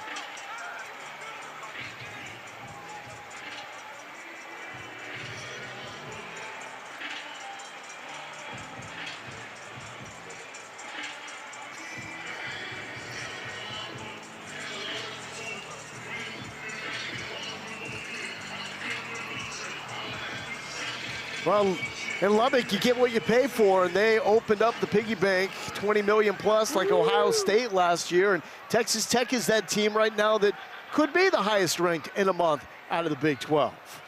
Taven Jackson will give it to Miles Montgomery, who's got back-to-back 100-yard games for the first time in his career. Kamara with the tackle there. Well, they want to get this run game going. That's the first time they have not scored on a possession the previous possession, and a lot to do with the inability to run the football on first and second down. Got the feeling that UCF will need Taven Jackson to make some throws to win this game, and Dylan Wade, little gator arms there.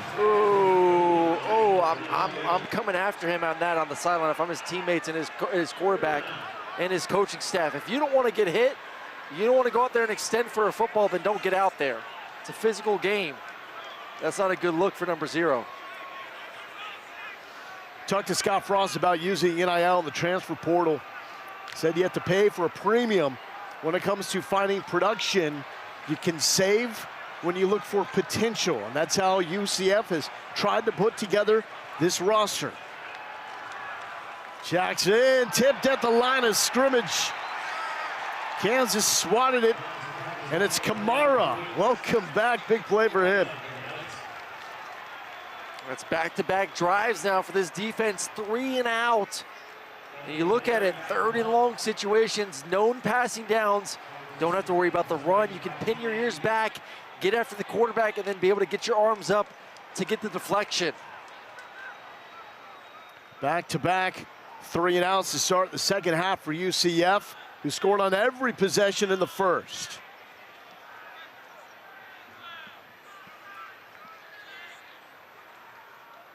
Here comes the pressure. Now you will have a chance. Lets it bounce, clears out, and the Knights will down this thing at the 31-yard line. Well, as a quarterback, you got to make sure everyone is on the same page, and you see a receiver, tight end, unwilling to go in there and do the dirty work. You got to make sure you get to the sideline, talk to him, let him know, hey man, we got to pick it up here in the 3rd and 4th quarter.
Unlock more sports for one unbeatable price. Get unrivaled coverage all year long. Introducing the new ESPN Fox One bundle.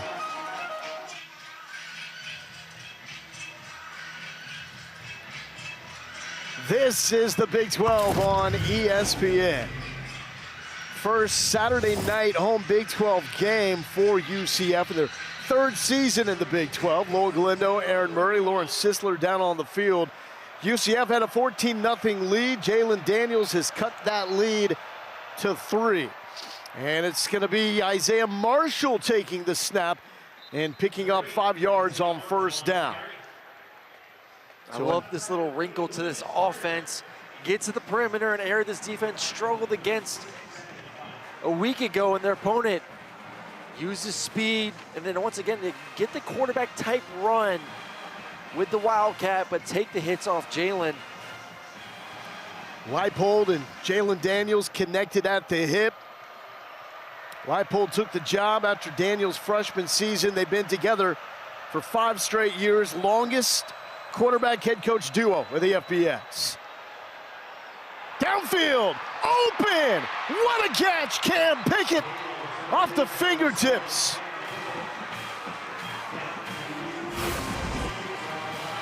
Well, it's just Jalen using his eyes. Look, his eyes are right. He moves his safety to the right side of the field, knowing he's got a seam route coming back to the left side, and finds Pickett. Throws a nice football down the field where he can catch it, and there's an explosive play that we've come to used to this year for Jalen Daniels.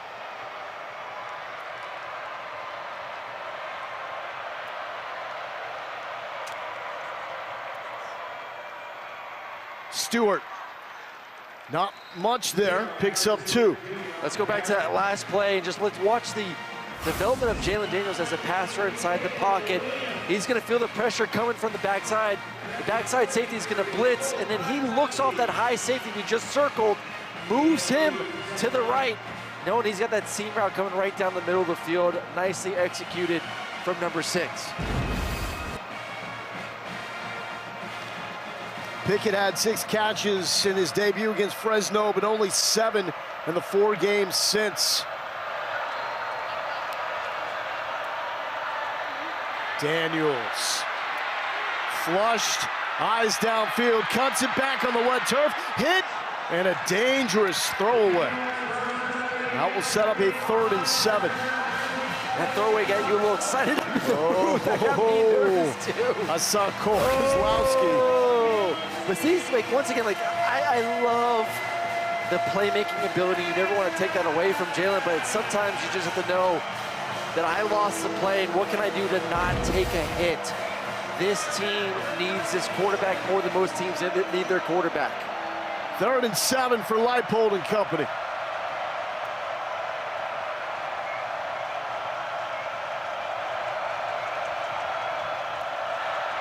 Daniels, pressure in his face, laying out, nearly making the catch is Emmanuel Henderson. It was there, just slightly overthrown. DJ Bell does not bite on the sluggo route. It's going to be a slant and go. We call it a sluggo. And DJ Bell, stride for stride. You see a slant, go. He stays on top. Makes this a very difficult throw and catch. And Henderson unable to bring it in. 41 yards for Marjan.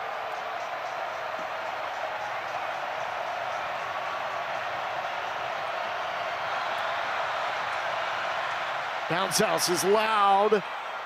Kick is dying.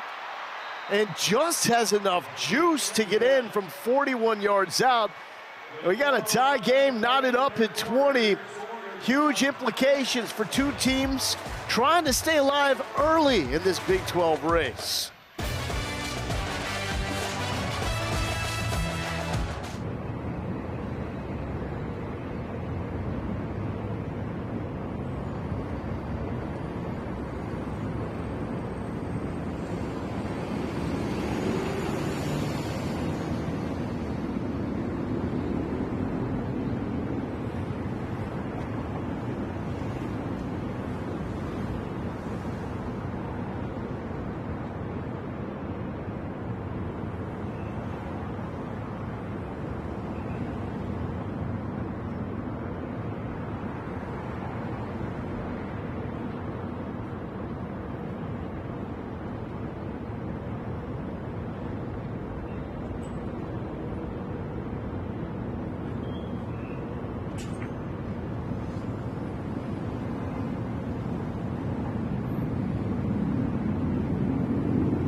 Monday Night Football celebrates Hispanic Heritage Month with a matchup between the Chiefs and the Jaguars. Game time is 8 Eastern on ABC, ESPN, ESPN Deportes, and the all-new ESPN app with Peyton and Eli again on ESPN2. Oh, we are getting good here in the bounce house. Orlando, Florida, Kansas 20, UCF 20, and a game that started with 14 unanswered by the Knights. And here is the electric Jaden Nixon. He's Mr. Big Play and spins to the 29-yard line. Let's check in with KC.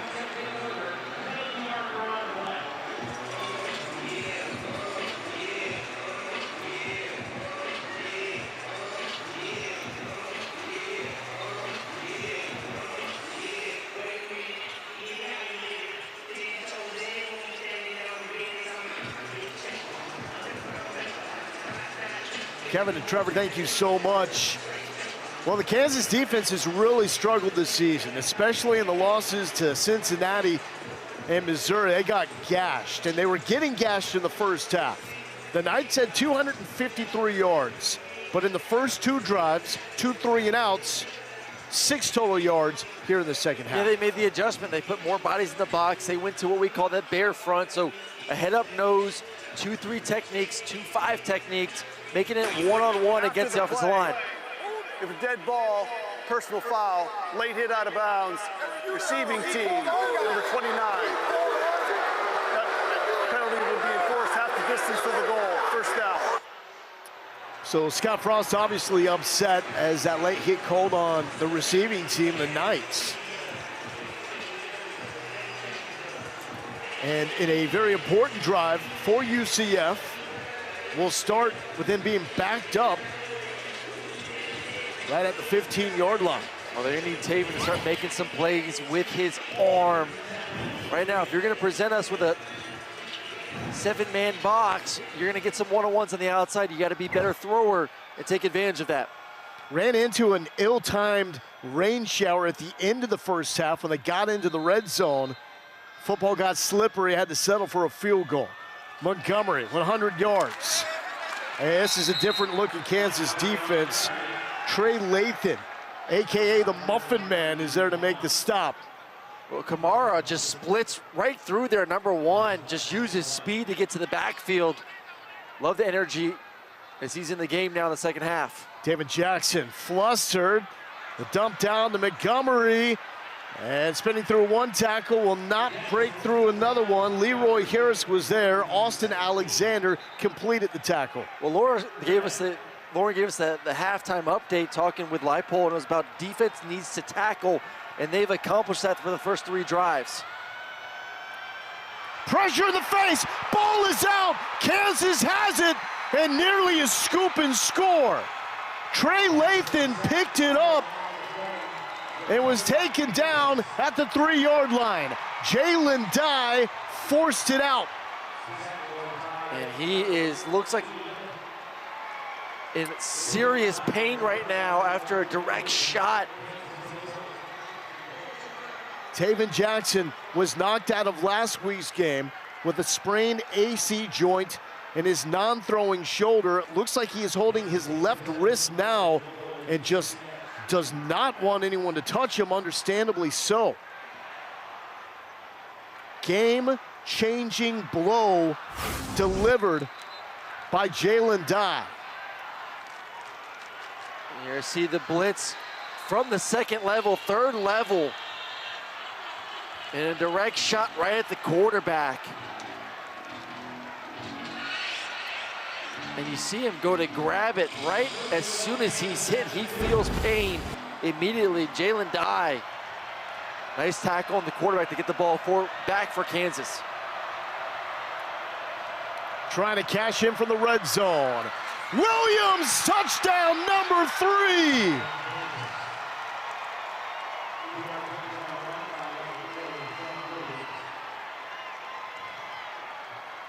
So much for those red zone struggles They have found an answer in the form of big number 4, LeShawn Williams. Well, it's got to feel good, too, for this offense to say, hey, we don't have to rely on explosive plays. We don't have to rely on Jalen being a Heisman-type player. We can just run the football for 3 touchdowns here in this ball game.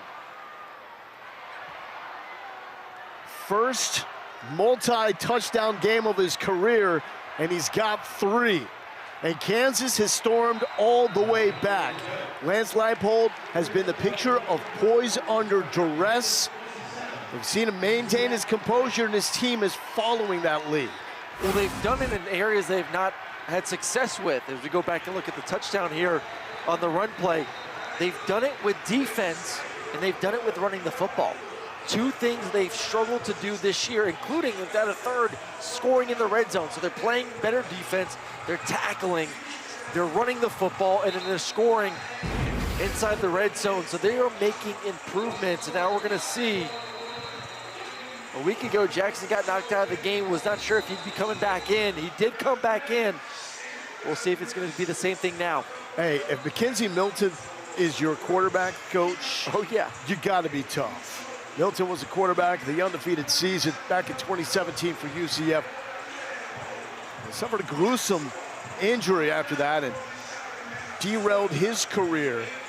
He's the man now in charge of these quarterbacks for UCF, and if he can make his way back from that type of injury, Yeah, but you believe you can make it back from something like that. I agree, but you also don't want to go out there if you're unable to play at a high level at the moment. You also don't want to put the ball or your team at risk of not being able to have success too. So you have to be honest with yourself. Are you truly capable?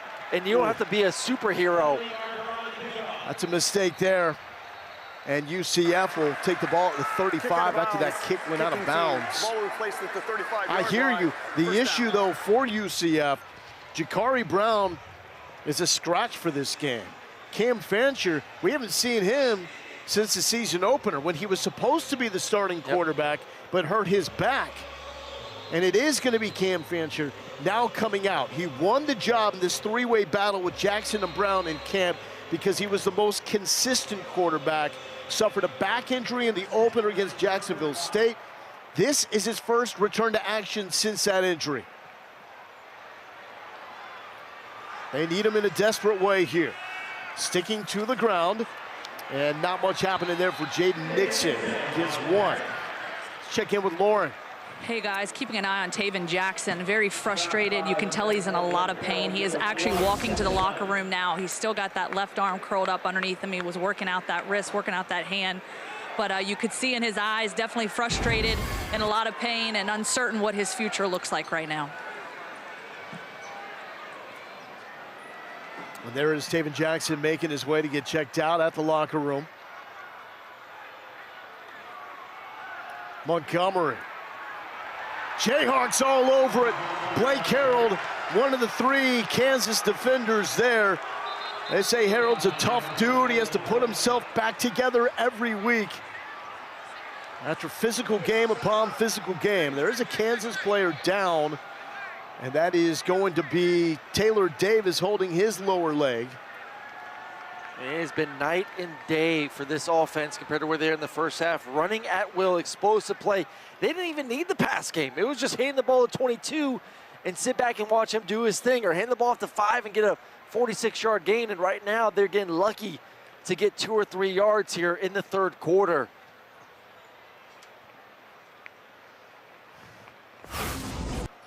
So Taylor Davis was in on this tackle. You're looking at number 27 in white. And you see the right leg of Davis twist awkwardly. Holds his knee and banking his way to the sideline. Well, this Kansas defense is playing with a fire in its belly, holding UCF to -2 yards in the second half. And they were rolling in the first half. 10 yards per carry for the Knights in the first 30 minutes. Late substitution here.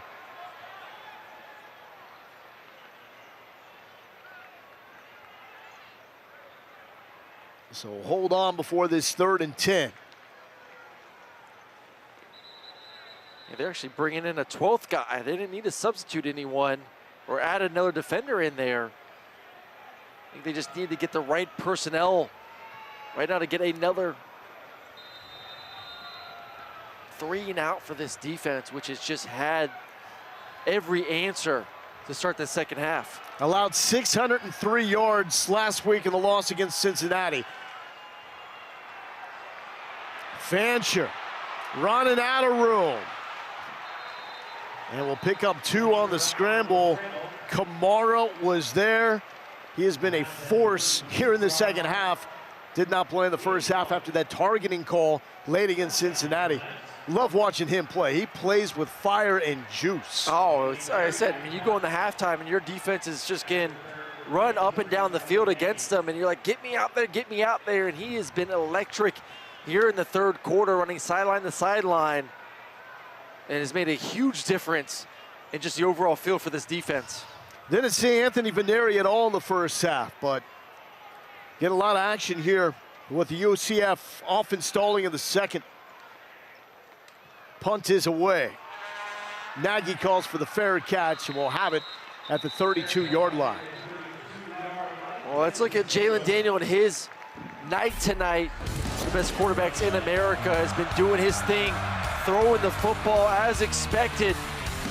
Nice and calm in the pocket. Beautiful footwork. Ability to push the ball vertically down the field, something that he has excelled with. One of the best in the game, and then feeling pressure, throwing off platform. Man, he has been, like I said, fun to watch this entire season. Now watching live here tonight, even in a little wet, rainy night, making plays through the air. Coming off a 500-yard performance and the loss against Cincinnati, 55 of those were rushing yards.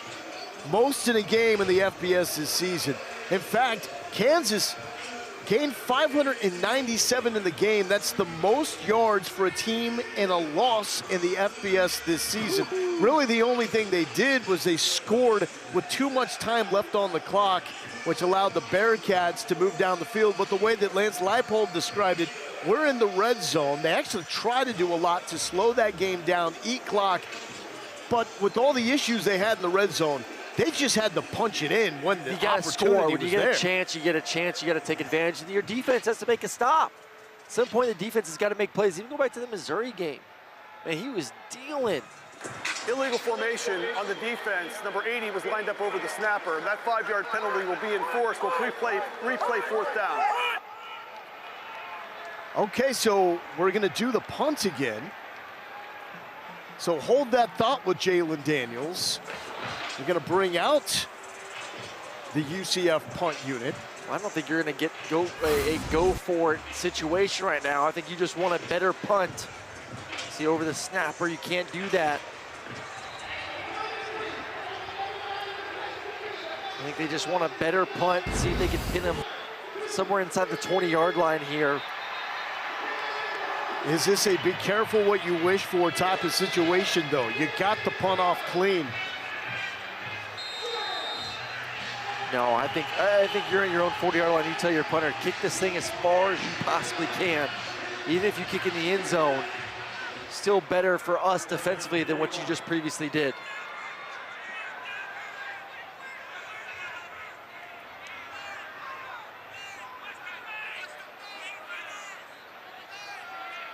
Three on the play clock. Vaneri now with the punt. And gets all of this one.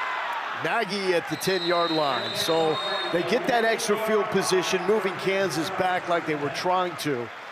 Jalen Daniels, though, going off against the UCF defense that has been brilliant against the pass. Let's check in with Lauren. Yeah, and a lot of new receivers coming in around him. Leipold told Jalen he wanted him to be part of recruiting these receivers. Who do you like? What do you see about them? We're looking for a taller guy, maybe a speed guy, a guy that can work in the slot. He told me he watched every single reception each receiver made last season. Talked with them on the phone, was part of the official visits. Jalen said you can only lead as much as they trust you. He wanted them to know he was all in. It's also got to be something receivers are looking for. Play for him. Harry Stewart Nice cut, 25-yard line. Firing on all cylinders. What do you make of that, though? Consulting the quarterback for the receivers that you bring in. Oh, I absolutely love it. I think that's great. You want the quarterback to feel like he's ownership of the football team, of the offense. He is the extension of the coaching staff on the field. And obviously, he's got to work with those guys day in and day out. So he kind of knows, hey, man, I have a feel for this offense, what we need, what I like. And obviously, it's been paying off in a big way for this football team this season. And a flag down. What do we got here? Movement on Kansas. False start. Offense, number 1. 5-yard penalty. First down. Just as we're talking good about the receivers and everything, Henderson's got to give a little early start there for a 5-yard penalty for this offense. Well, Henderson is a great study. He was the number 30 ranked overall player in the ESPN 300 class of 2022. Signed with Bama. Didn't get a shot to show what he could do. He's playing for the Jayhawks to show he can be a number 1 receiver. Kansas content to just ground and pound here on the 1st and 15, and that should take us to the end of the 3rd quarter. A quarter in which Kansas has flipped this game upside down, and they've done it with their defense. Jalen Dye forced the ball out. Williams found the end zone for the hat trick, and the Jayhawks lead by a touchdown.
guys had a fast start in this football game. How do you get that spark back here in the fourth quarter? We got to find it. We got to be more efficient on first down, and that was about as bad a third quarter as we could have.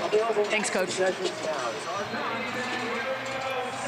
Scott Frost is right. Kansas had 131 yards of offense in the third quarter, and they outgained UCF by 132 yards.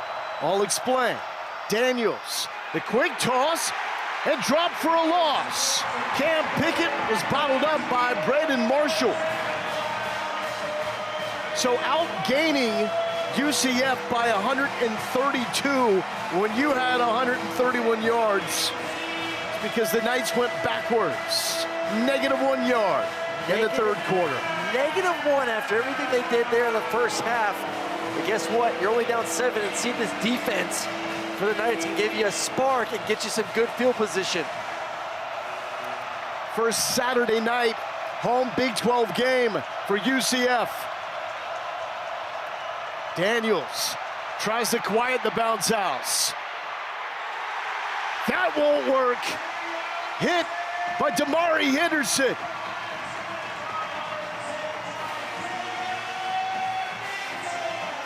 That's the spark you need right there. Get off the field, feel the energy in the stadium.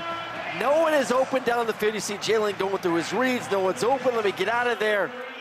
And then Henderson's there to take down the quarterback to get off the field.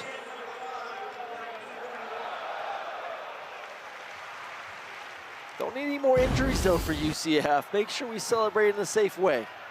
Actually, Isaiah Nixon, number 6, was in there to make the stop. And Kansas will punt.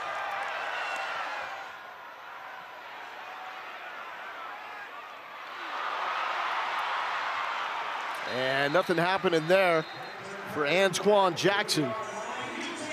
College football next Saturday on ABC starts with number 10 Alabama and number 19 Missouri at noon Eastern. Then it's 121st Red River rivalry game between Oklahoma and Texas. Both games also available on the all-new ESPN app.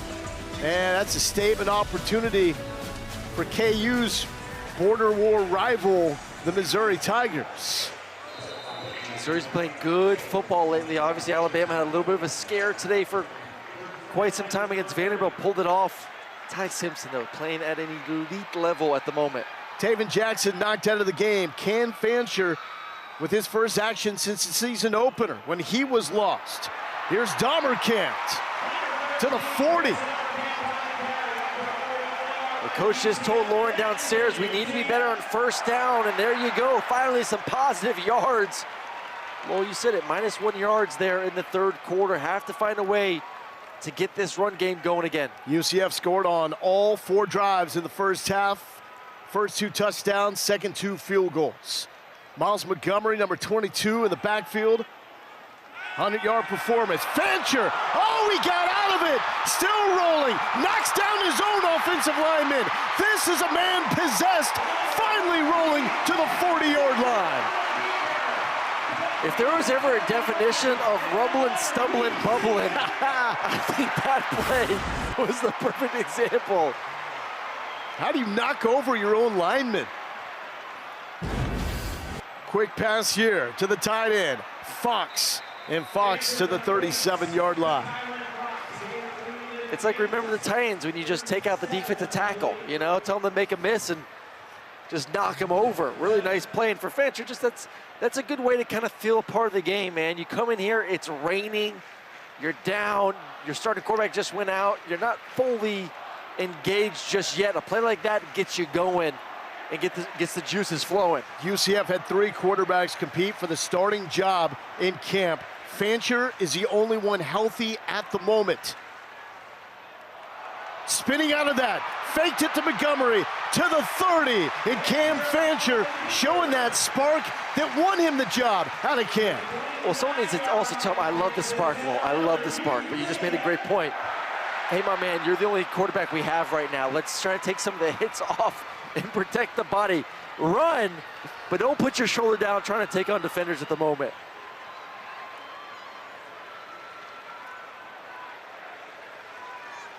And Fancher having some issues with coach-to-player communication, so Scott Frost just barks from the sideline what the play is. Play clock winding down. Give it to Miles Montgomery. That worked in the first half. Not working quite as well here. Hit hard. I would love it whenever I had miscommunication or the communication in my helmet wouldn't work. I would just call 4 verts. I'd just be like, Coach, I'm sorry, I couldn't hear you. I'm just going to call and play myself. That's 4 verts, let's go. That's the equivalent of shaking off the third base coach when they tell you to sack bunt and swinging for the fences. So that one's going to go against Max Drag, tight end for UCF. You know what? Go big or go home, or just check it down. Nothing ever goes wrong when you call 4 verts if you know how to run it correctly. I'm just going to smile and nod. I can't contest that. There's a 2nd and 13 for Cam Fancher. He will throw. Kamara nearly got him and just runs right into a brick wall in the form of Tommy Dunn Jr. Man, he's having a career year. Kamara coming off the edge is just the staff told us he's great and pass, but what he can do coming off the edge is special as a rusher. You saw it right there. Use speed, get it right around that right tackle, and get a sack and make this a 3rd and long situation. Any coincidence that UCF scored all 20 points when Kamara was not on the field in the first half? 3rd and forever. And movement drawing the flag.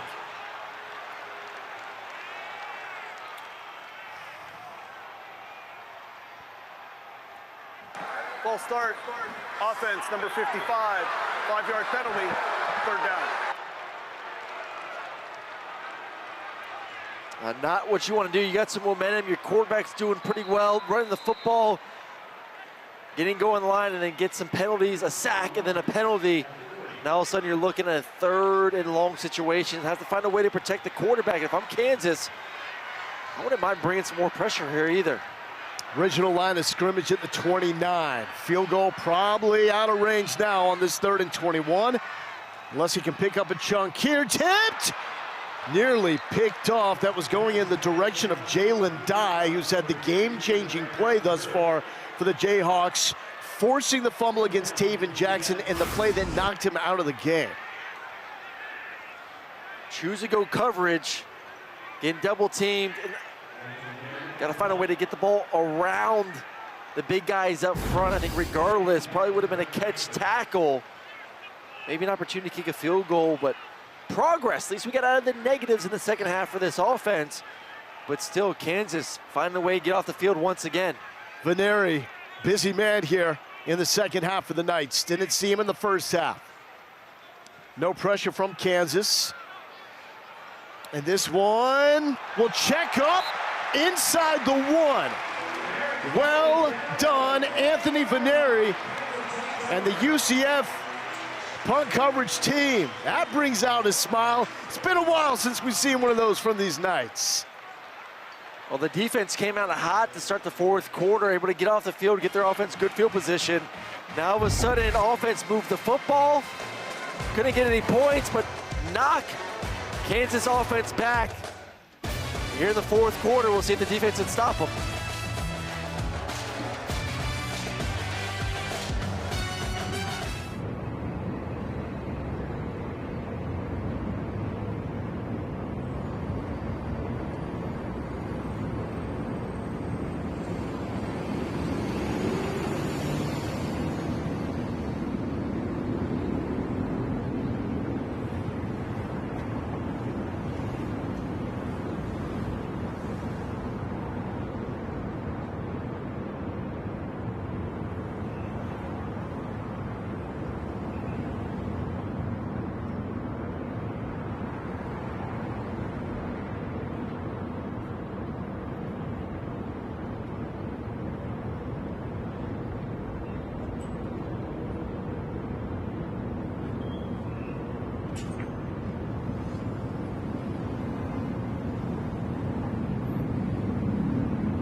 Jalen Daniels had led Kansas back from a 14-0 deficit. Can he lead a 99.5-yard touchdown drive?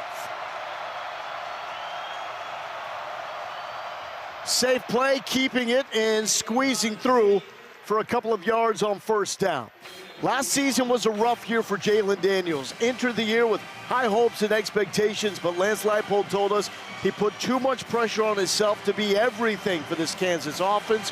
The result was too many negative plays. He's avoided that tonight. Just 1 sack, no turnovers for Jalen Daniels. Well, he's done that all season long. He's protected the football, hasn't put it in harm's way. He's been terrific with his decision-making, and right now, back inside your own 10-yard line, have to be very careful with the football. Excellent pass rush by UCF. Daniels with pressure in his face, lets it fly into double coverage. He felt Nigel Kelly, the transfer from Miami, bearing down. Well, that's a perfect example right there. Let me get outside the pocket. I feel the pressure and just throw this football away. Don't need to buy extra time when maybe a holding call comes up. Just get out of my hands, live to play another down. And for this defense right now, can you get off the field once again? Huge 3rd and 9.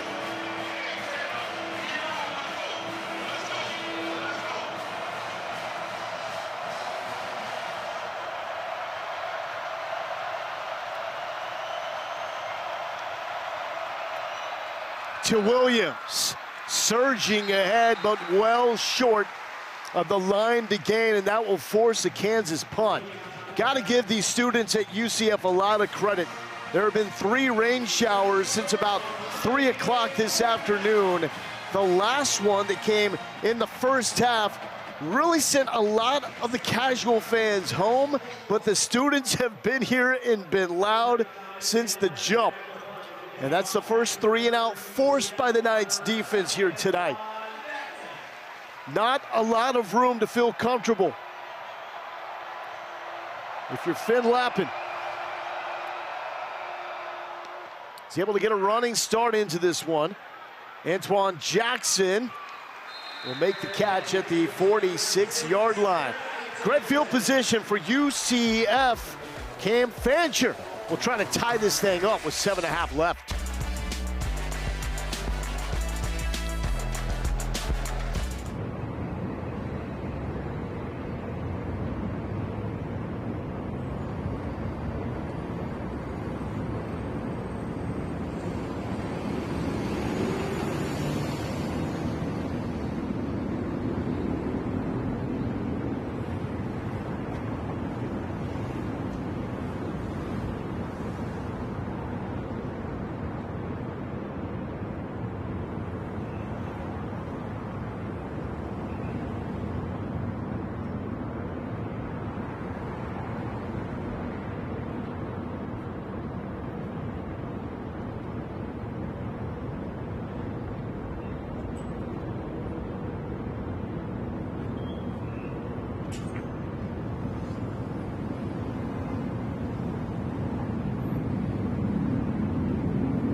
ESPN College Football Primetime is presented by Geico Switch and Save. Get more with Geico. Great games all week in the state of Florida. Don't forget about UCF, the win against Charlotte, Chiefs and Jags Monday. And don't forget about this matchup right here in Orlando. A dogfight between the Kansas Jayhawks and the UCF Knights. Neither team can afford to drop a second Big 12 game this early in the slate. There's Taven Jackson, who battled through a sprained AC joint last week to return. Not sure we're going to see him return in this game after he was hurt.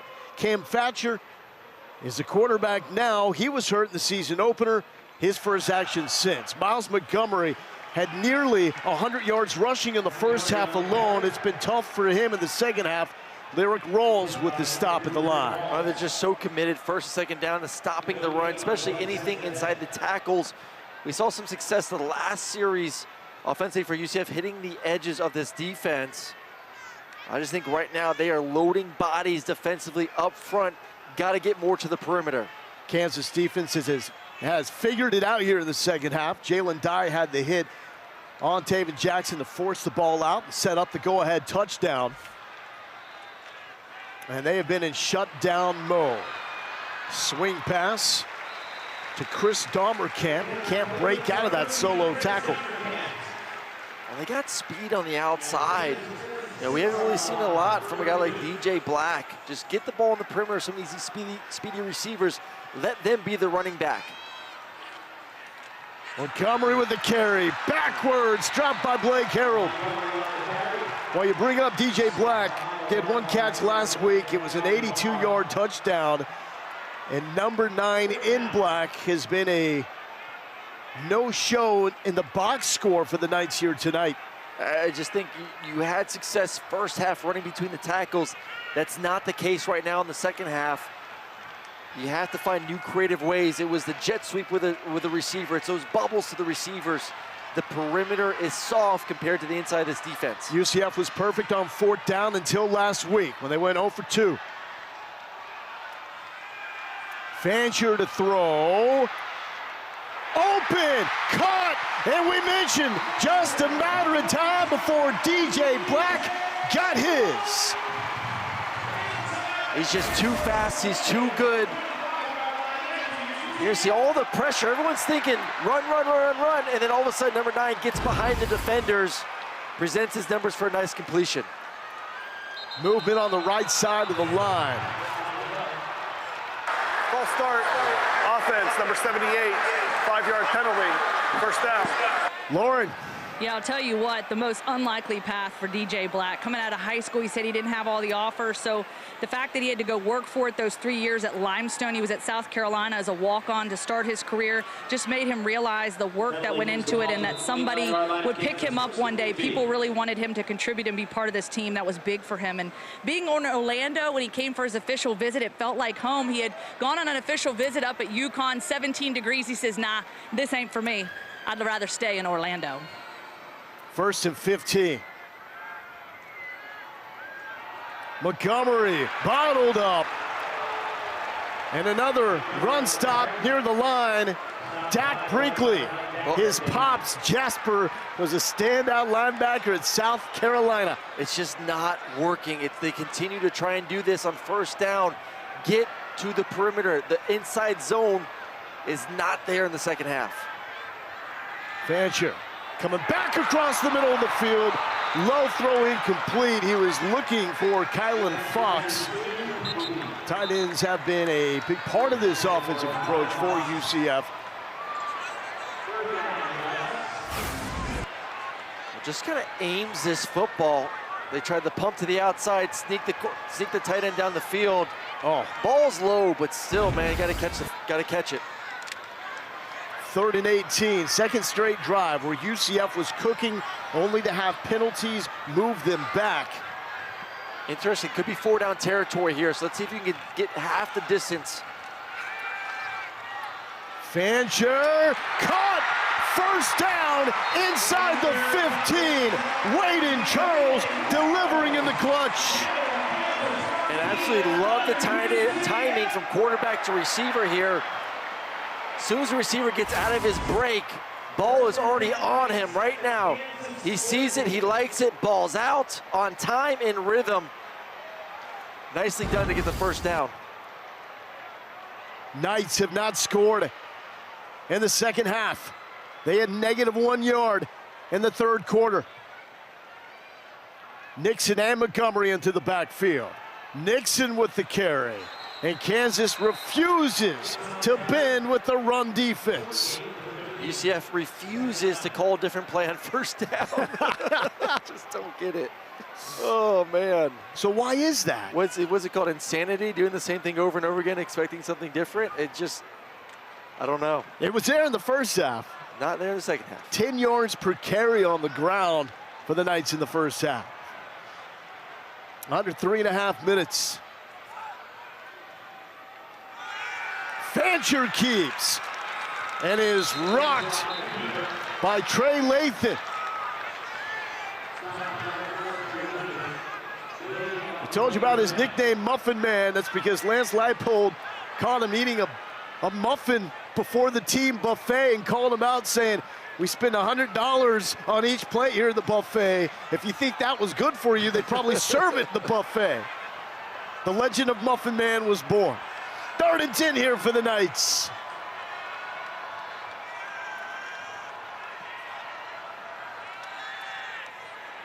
Quick pitch. Tomerkamp to the 10-yard line. A flag is down. Hold on here. If this goes against Kansas, it changes everything because it would be 4th down coming up.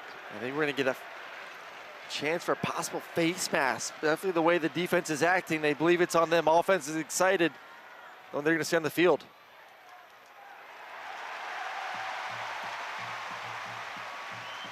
Well, we could not hear the announcement, but I'm sure we'll be able to see it on the replay.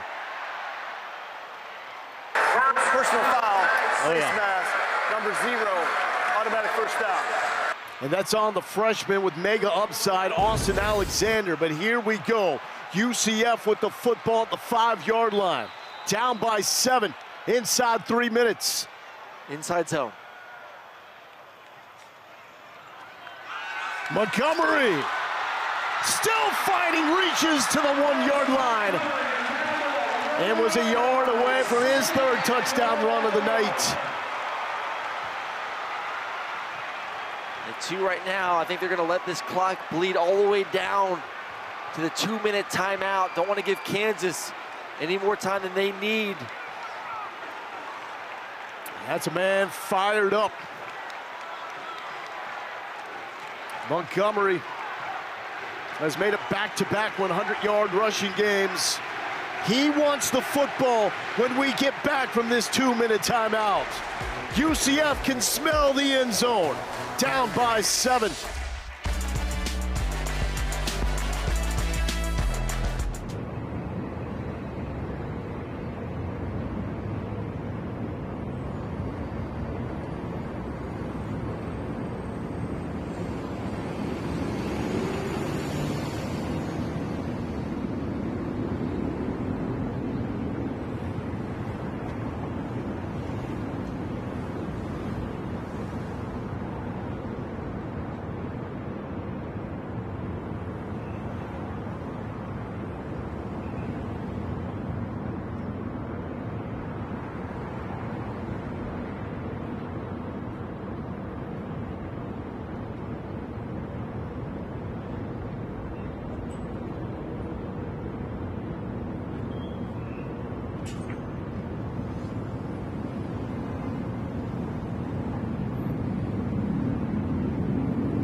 Game on the line, all set up by Anthony Veneri, the puncher for UCF, pinning Kansas at the 1. They got a 3 and out.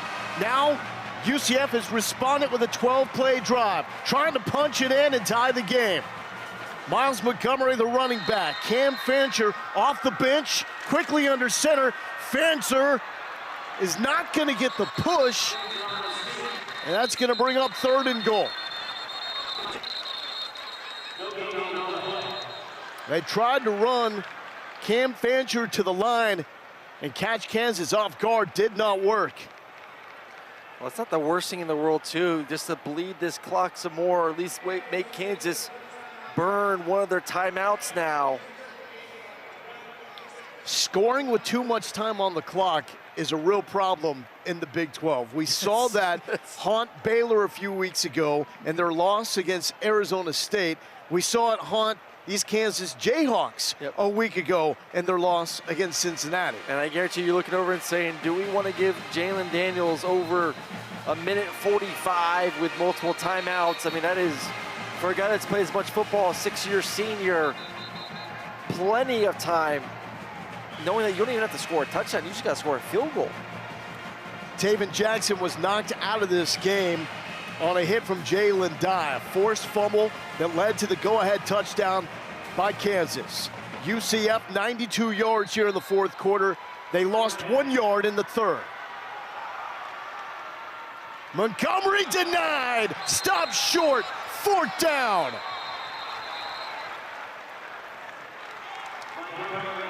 Working with a soggy, all-natural grass surface here inside the bounce house. We've had 3 lengthy rain showers today. And just great surge defensively. Let's watch the defensive line pushing, linebackers coming over the top. And all of a sudden, too, backup quarterback, you continue to run it, trust the run game, give the ball to 22 and do his thing. Right now, if I'm Kansas, I'm selling out. I'm selling out defense and say, hey, man, if you want to pull it with the quarterback and run or do something, fine. But we're not going to let you just run it against us. They've sold out the first 2 times. I think they do it for a 3rd time. Also got to remember, UCF entered this game with 2 red zone completions all season long. Yep. That is a wild stat. Cam Fancher won the job out of camp. He got hurt in the opener. Taven Jackson took over. He got hurt last week, hurt again in this game. 14th play of the drive with Fancher in the backfield with Miles Montgomery. Fancher will keep. He's going to be short. Kansas holds on 4th down. The much maligned Jayhawks defense with the stop of the night and potentially the season.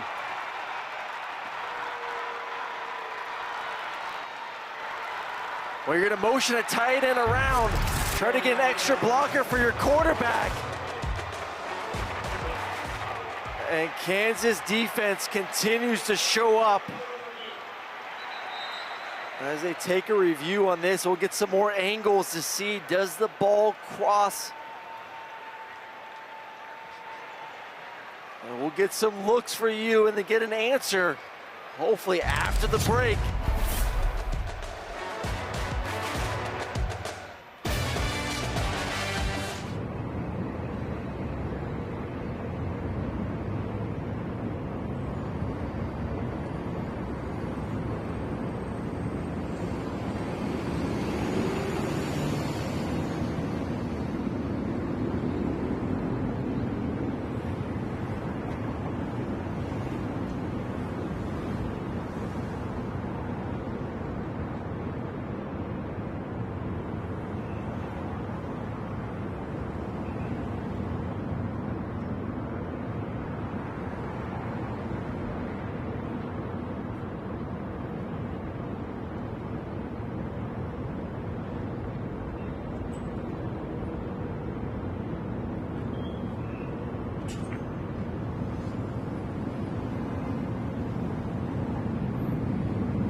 The ruling on the field was Cam Fancher was down short of the goal line.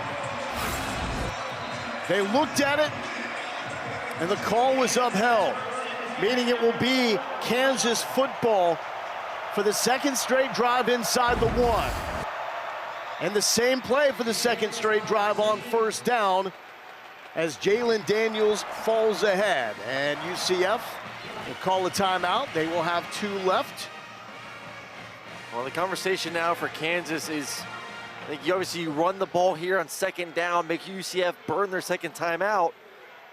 But then how much do we obviously trust Jalen to maybe make a play to win the football game and not allow UCF to get the football back? Let's get to our drive recap, brought to you by AutoZone. This was a game-changing play. Jalen Dye gets to the UCF quarterback. Yeah, just unfortunate for UCF. Quarterback you lose 2 things. You lose the football, and Kansas gets it, and you lose Taven Jackson for the remainder of the game. Kansas gets it back right away, puts it in the end zone for another rushing touchdown. And to take the lead here in the fourth quarter, 27-20. Jayhawks a week off a heartbreaking loss in which Jalen Daniels gave them the lead with 1:45 left, only to see the Jayhawks D allow the winning touchdown with 29 seconds left.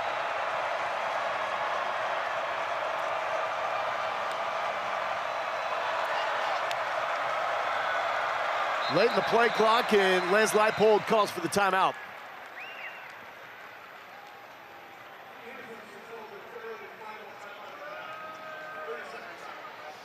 Well, this week's college football rankings are brought to you by Capital One. It's been some shockers today. Penn State, the most notable, going to winless UCLA, the team that fired their head coach, Deshaun Foster, and leaving with a 42-37 loss.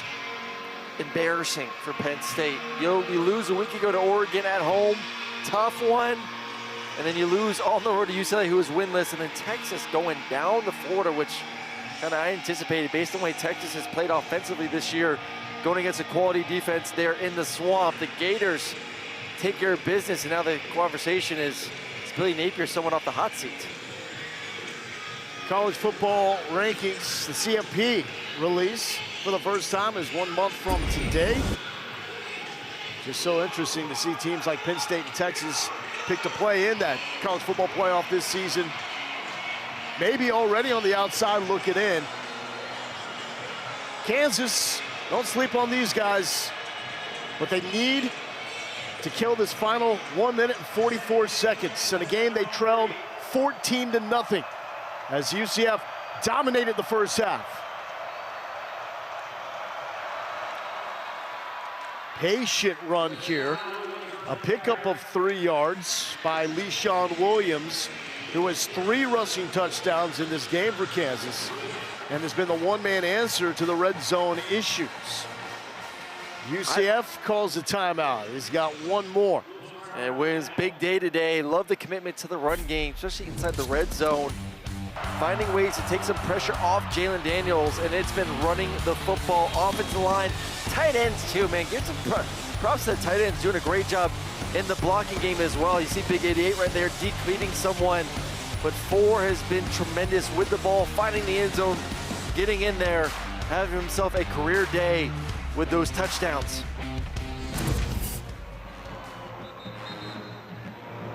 No more right now. Obviously, UCF has 1 timeout to go, 1:41.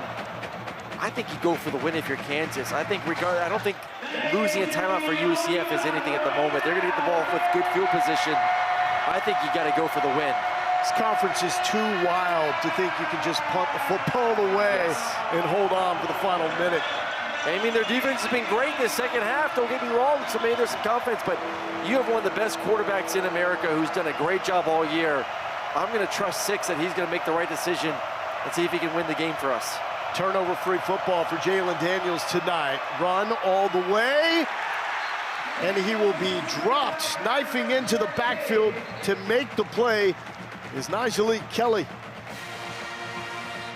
From the size of these defensive ends, we knew that these guys would be a force coming off the edge, and you see 9 knife through, use the length of his arms. It will take the legs out of Jalen Daniels. I don't like it. Jalen's been accurate all year. He's terrific throwing the football. You have big tight ends that can get open for you. I would have let them see if they can get the first down. The thing I love about this is you're now putting your trust in the Kansas defense. And if you told that to a Kansas fan after last week, yeah, they'd be like, what are you doing right now?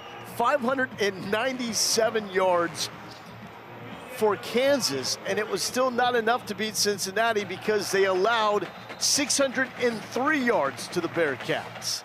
I mean, you just saw UCF move down the field with their backup quarterback, so they're starting to get some momentum themselves offensively here in the fourth quarter, and now they're going to get great field position with plenty of time. Like I said, that timeout did not matter right now in this football game. Back-to-back 3 and outs for Kansas, their 3rd straight punt. Antoine Jackson will return it from north to the 40, and it's brought down, but there is enough time and good field position for UCF to work with here and see if Cam Fancher can lead the Knights to tie this thing up. Taven Jackson knocked out of the game here in the second half. That happened on that game-changing blow by Jalen Dye. Fancher won the job out of camp. He won it with consistency. However, in the opener against Jacksonville State, suffered a back injury, has not played since that game until tonight because the other backup quarterback, Jakari Brown, is also out with an injury. 1:29 left, no timeouts remaining for either team. Fancher pressured, stays up, huge play, finds Kylan Fox. You can't take a sack there, and Fancher refused to go down. Yeah, definitely without a timeout, you cannot take a sack, and there's that man again, Kamara, coming from the linebacking spot, putting pressure on the quarterback, but Fancher just refuses to go down, finds a way, minimal gain, but still gets out of bounds and saves probably about 10 to 15 seconds. UCF has not scored in the second half. It was a 14-0 lead, scoring on all 4 possessions in the first half. Fancher in the pocket, delivering a strike to Carl Jenkins, the freshman, finding the perfect time for his first career catch.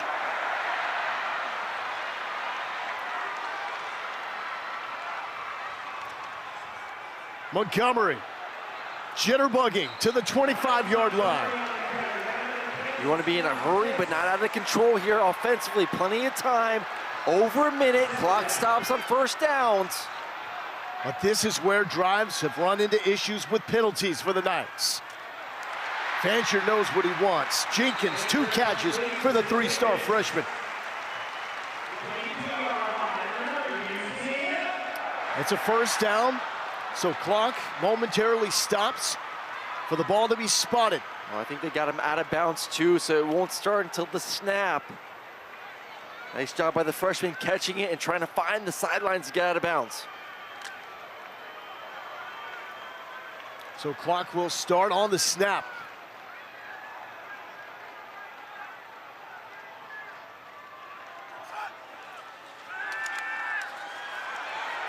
Fancher flushed. Awkward angle, just throwing this one away to fight for another down.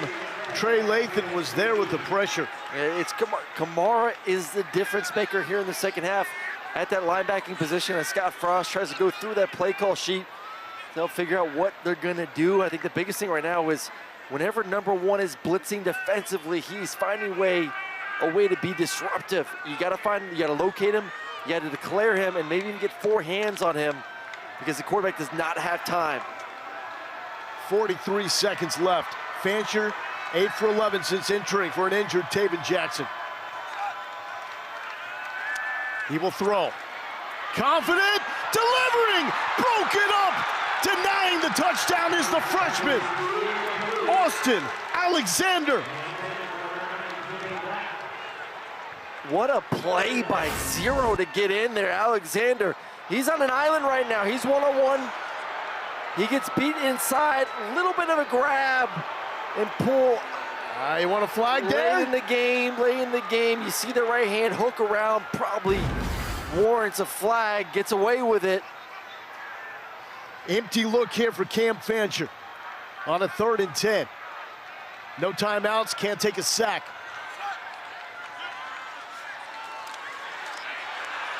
Dancing. One man to beat, and he beats him. Fancher staying alive and incomplete. What a one-on-one battle. Running from Dak Brinkley the whole time. There's going to be 26 seconds left, 4th down. Yeah, it's just backyard football at this point. You got to find a way. You got to find a way to survive. You got to find a way not to get sacked. And it's just you versus the other man. Can you stay up long enough to find someone, and just not enough juice on the football? And you're going to have to probably do that once again now. 4th and 10. Everyone's gassed. You see Kansas right now, bunch of hands on hips. Can you muster up one more play? Play clock winding down. Don't want to go backwards here. Fancher, incomplete.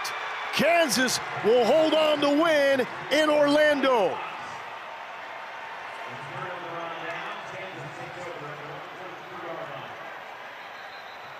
And a statement for the Jayhawks defense. And the 2 losses to Missouri and Cincinnati, they have been awful. But they found a way to step up when it mattered most. And bring in the pressure, and just miscommunication with the tight end, and just got to keep running your route. And Leipold, punt man, made the right decision. Let the defense go out there and win. And this defense played one heck of a second half after getting absolutely run through there in the first half. Jalen Daniels, Lance Leipold connected at the hip, and how about the backflip hit by Emmanuel Henderson? You know, before Leipold was hired, it was a big deal if Kansas won 2 football games in the season. It's now a big deal if they lose 2 games this early. A bounce-back performance that the Jayhawks desperately needed. For UCF, they dropped to 0-2 in Big 12 play. Yeah, major win for Kansas. Devastating loss a week ago. This team feels like they should be 5-1. No losses in the conference. But still, to only have 1 loss within Big 12 play, you feel good. Going on the road against a quality opponent in UCF and take care of business. Here's Lawrence Sisler with a cool and composed Jalen Daniels. Cool and composed indeed, man. You guys were down 14-0 coming into this football game early on. How did you guys flip the script here in the second half? Yeah, I mean, honestly, it just goes to show how we've been preparing this whole entire year. You know, a lot of people have written us off saying that we can't win in the 4th quarter, and at the end of the day, one thing I've continued to say every single week is that this team is resilient. No matter what's going on, no matter if we're up 30 or we're down 30, at the end of the day, we're going to keep competing our asses off every single play, every single down.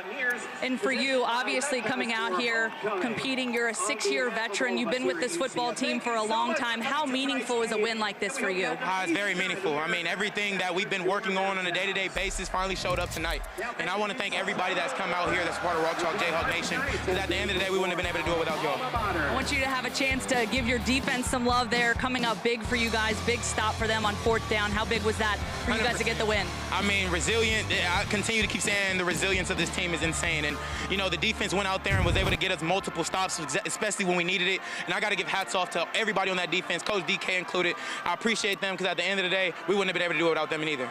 And what was the big message to your football team to be able to come back out here, get the win after last week's disappointing performance? Yeah, I mean, we have a 1-0 mentality in our program. No matter if we're, like I just said, no matter if we're up 30 or down 30, we're going to keep on fighting every single down that we get. At the end of the day, we're going to keep on enjoying every single moment of it. All right, thanks, Jalen. Enjoy this one. Rock Chalk. Well, Jayhawk Nation should be so proud that that is the man leading them on the field. And what a great quarterback does, give credit to everyone around him, like the defense. UCF started this game scoring touchdowns on their first 2 drives, points on their first 4. But after that, 7 straight drives to end this game that Kansas did not allow a single point. It was impressive to see the turnaround in the second half, and Jalen continues to be one of the premier quarterbacks in all of college football. The defense can play like that. Lowell, they got a chance.